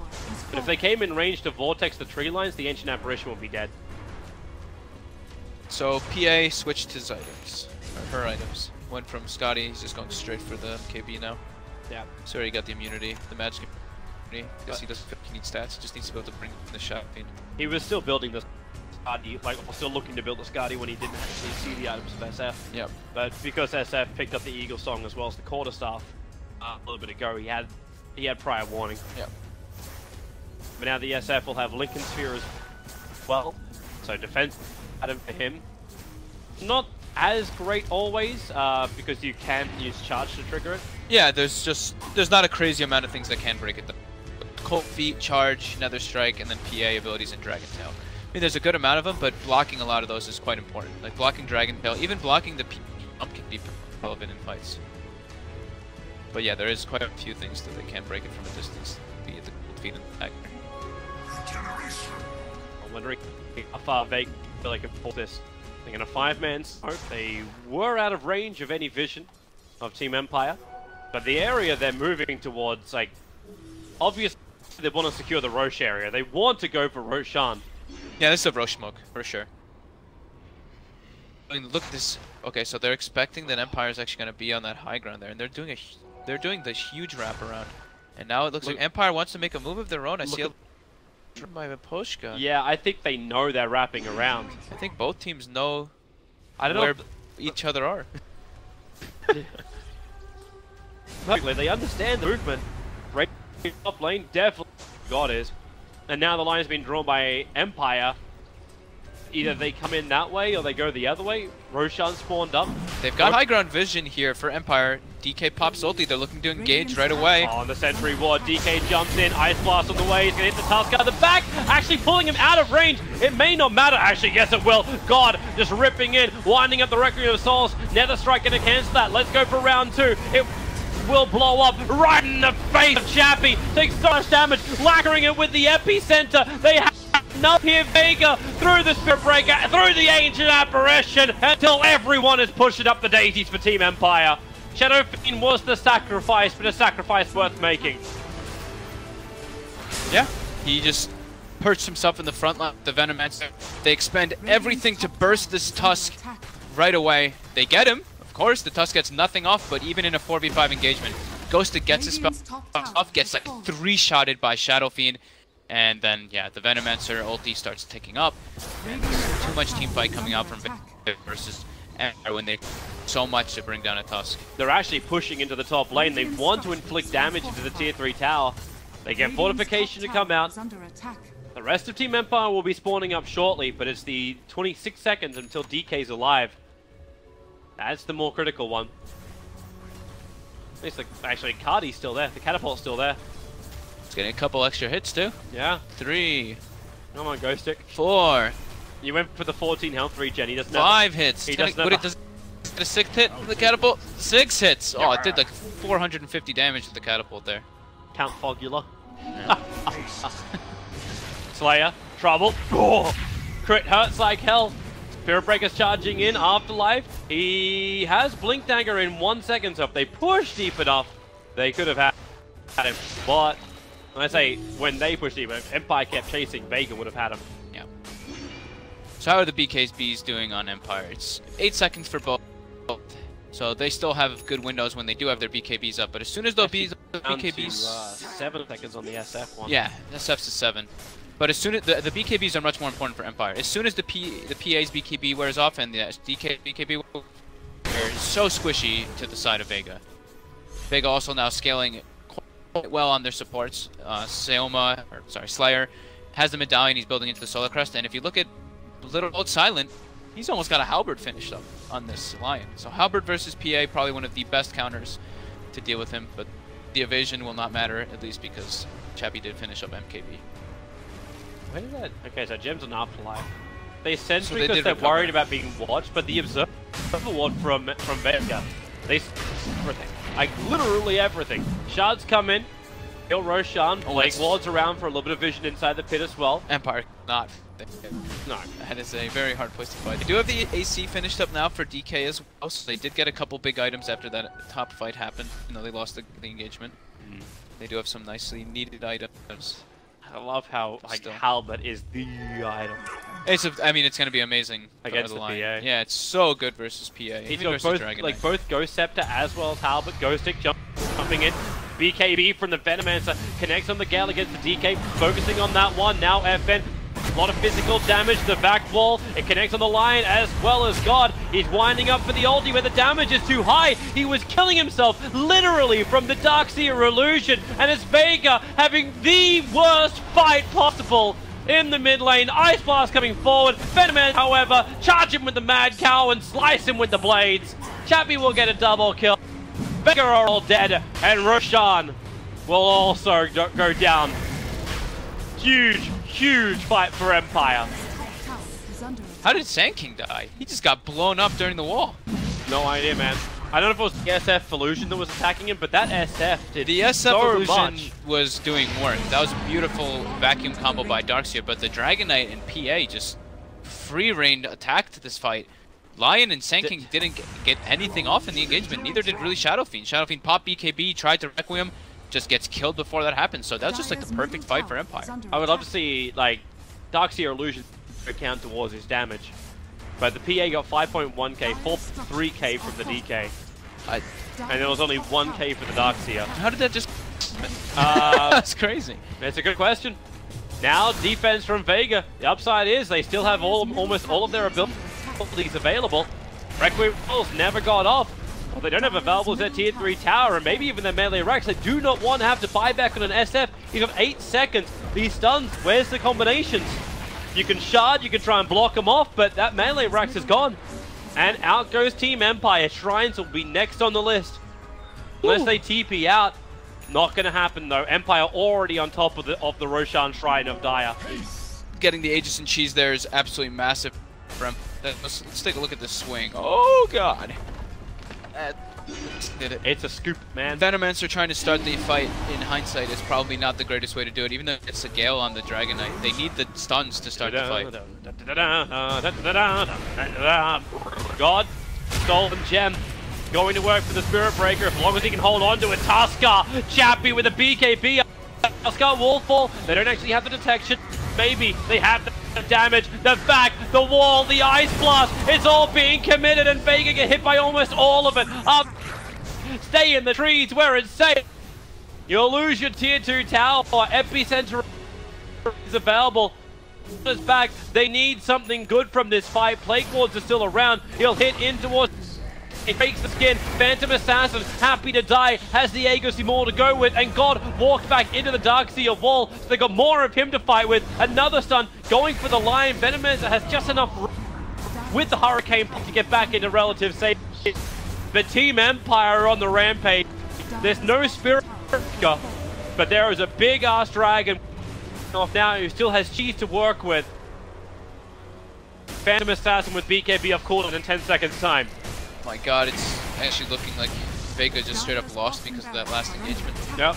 Because that engagement, they lost all their momentum, and Empire, this PA is more than online now. He is pretty much unstoppable with this tanky DK in the front lines. You said, like, sometimes he can snowball with kills. Yep. And that's exactly what's happened here. 2 lanes of ranks gone. They'll go for the last outer shrine for Vega. And that just leaves the objective. One mistake is pretty much what cost it in this game. Vega. Yeah. One mistake in a team fight, the way that they initiate the fight, and Empire just capitalizes on it completely. I love that sound effect. The cheese. Like, I swear they just took that out of The Simpsons or something like that. It's like, did they just put a donut into the mouth? Alright, Chappie. What else? Hang on. You talk about Chappie's items? He's got the Diffuser Blade lined up. He's got Basher and an Ultimate Orb just sitting in him. What is going on here? Yeah, what's the ulti orb for? I don't know. Did he want a Lincoln's or something? Or did he want a Scotty as well later? And then he decided he wants a Diffusal now? But he doesn't have a slot for both. Like, he'll have to get rid of the Ultimate Orb if he wants to pick up the Diffuser Blade. I'll take your tribute. I don't know, Toby. Scotty is... like, it still makes sense. Like, it's a huge amount of stats to try and get through. Plus having the kite slow. Won't care BKBs. Just on. Probably. Yeah. But it's Diffusal quick fire, that's the... unless he you switched. Okay, it is Scotty. Yeah. It's just Ulti orb. Lincoln's actually wouldn't have been a bad choice either.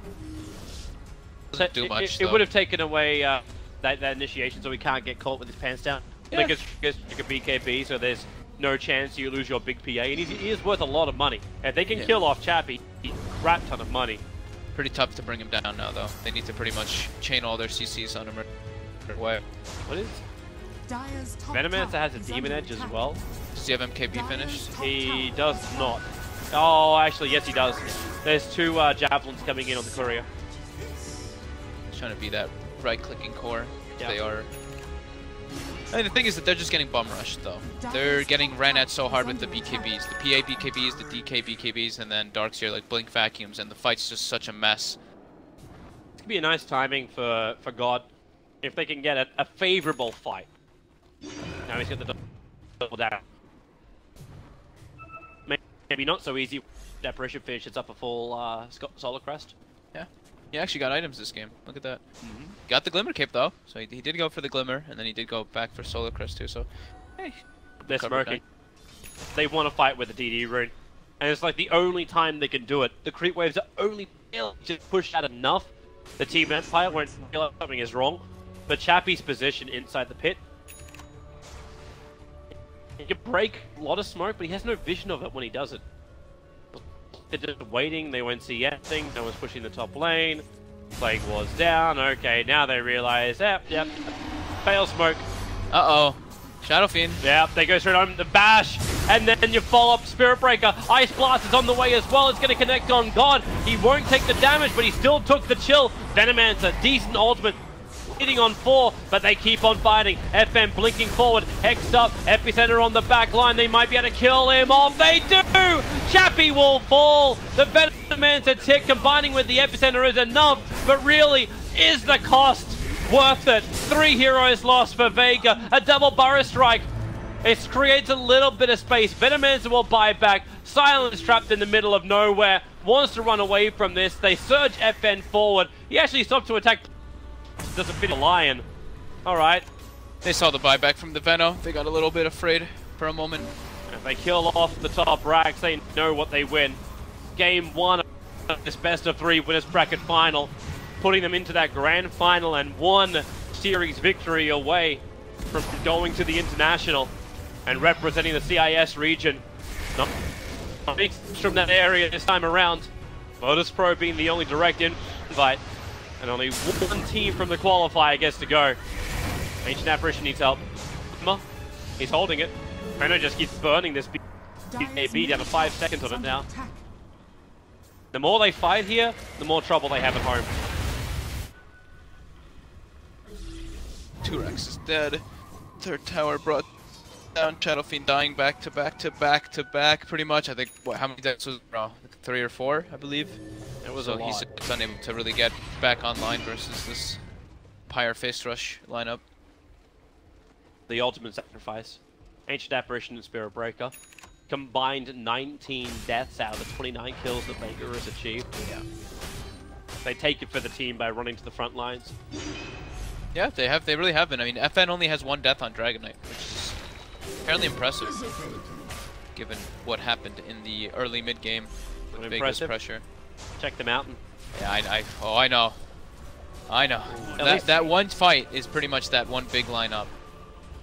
FN's looking for an opening. Observable will drop so they realize protection and it's coming from Afterlife. Strike, forced off and run away. Holding onto that Gem of Fizz. FN's happy. Larry just pushing in the mid. Larry. Well, he's got that. Well, he's got the heart up. Wants to stop him. It's funny too that Poison Sting doesn't put it on cooldown. Yep. And Chappie now takes right now. Finish the Skadi, looking to finish up his Abyssal. Yeah. Then they get the guaranteed control on the SF. When they have Aegis Cheese, it's going to be way too much for Vega to handle. He actually dropped his BKB. We'll take the Aegis. Backpack, yeah, so you can just switch it in when the Aegis pops and then use it.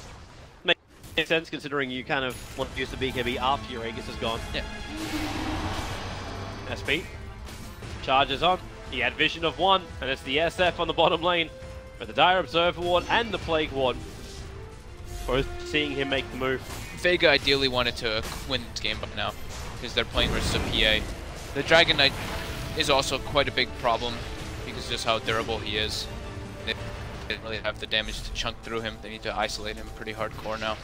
But yeah, they ideally didn't want this game to get to the point where the PA is max slotted, because dealing with PA like this is super difficult if he just jumps into your backlines. You ever seen anyone get this double? That would have been like over the agility. Doesn't make a hell of a lot of sense. Nah, it's not very good. It looks funny. Afterlife gonna bring in the damage to get to the back lines because stunned up. The charge came through. Requiem Soul Speed. No, it's not enough.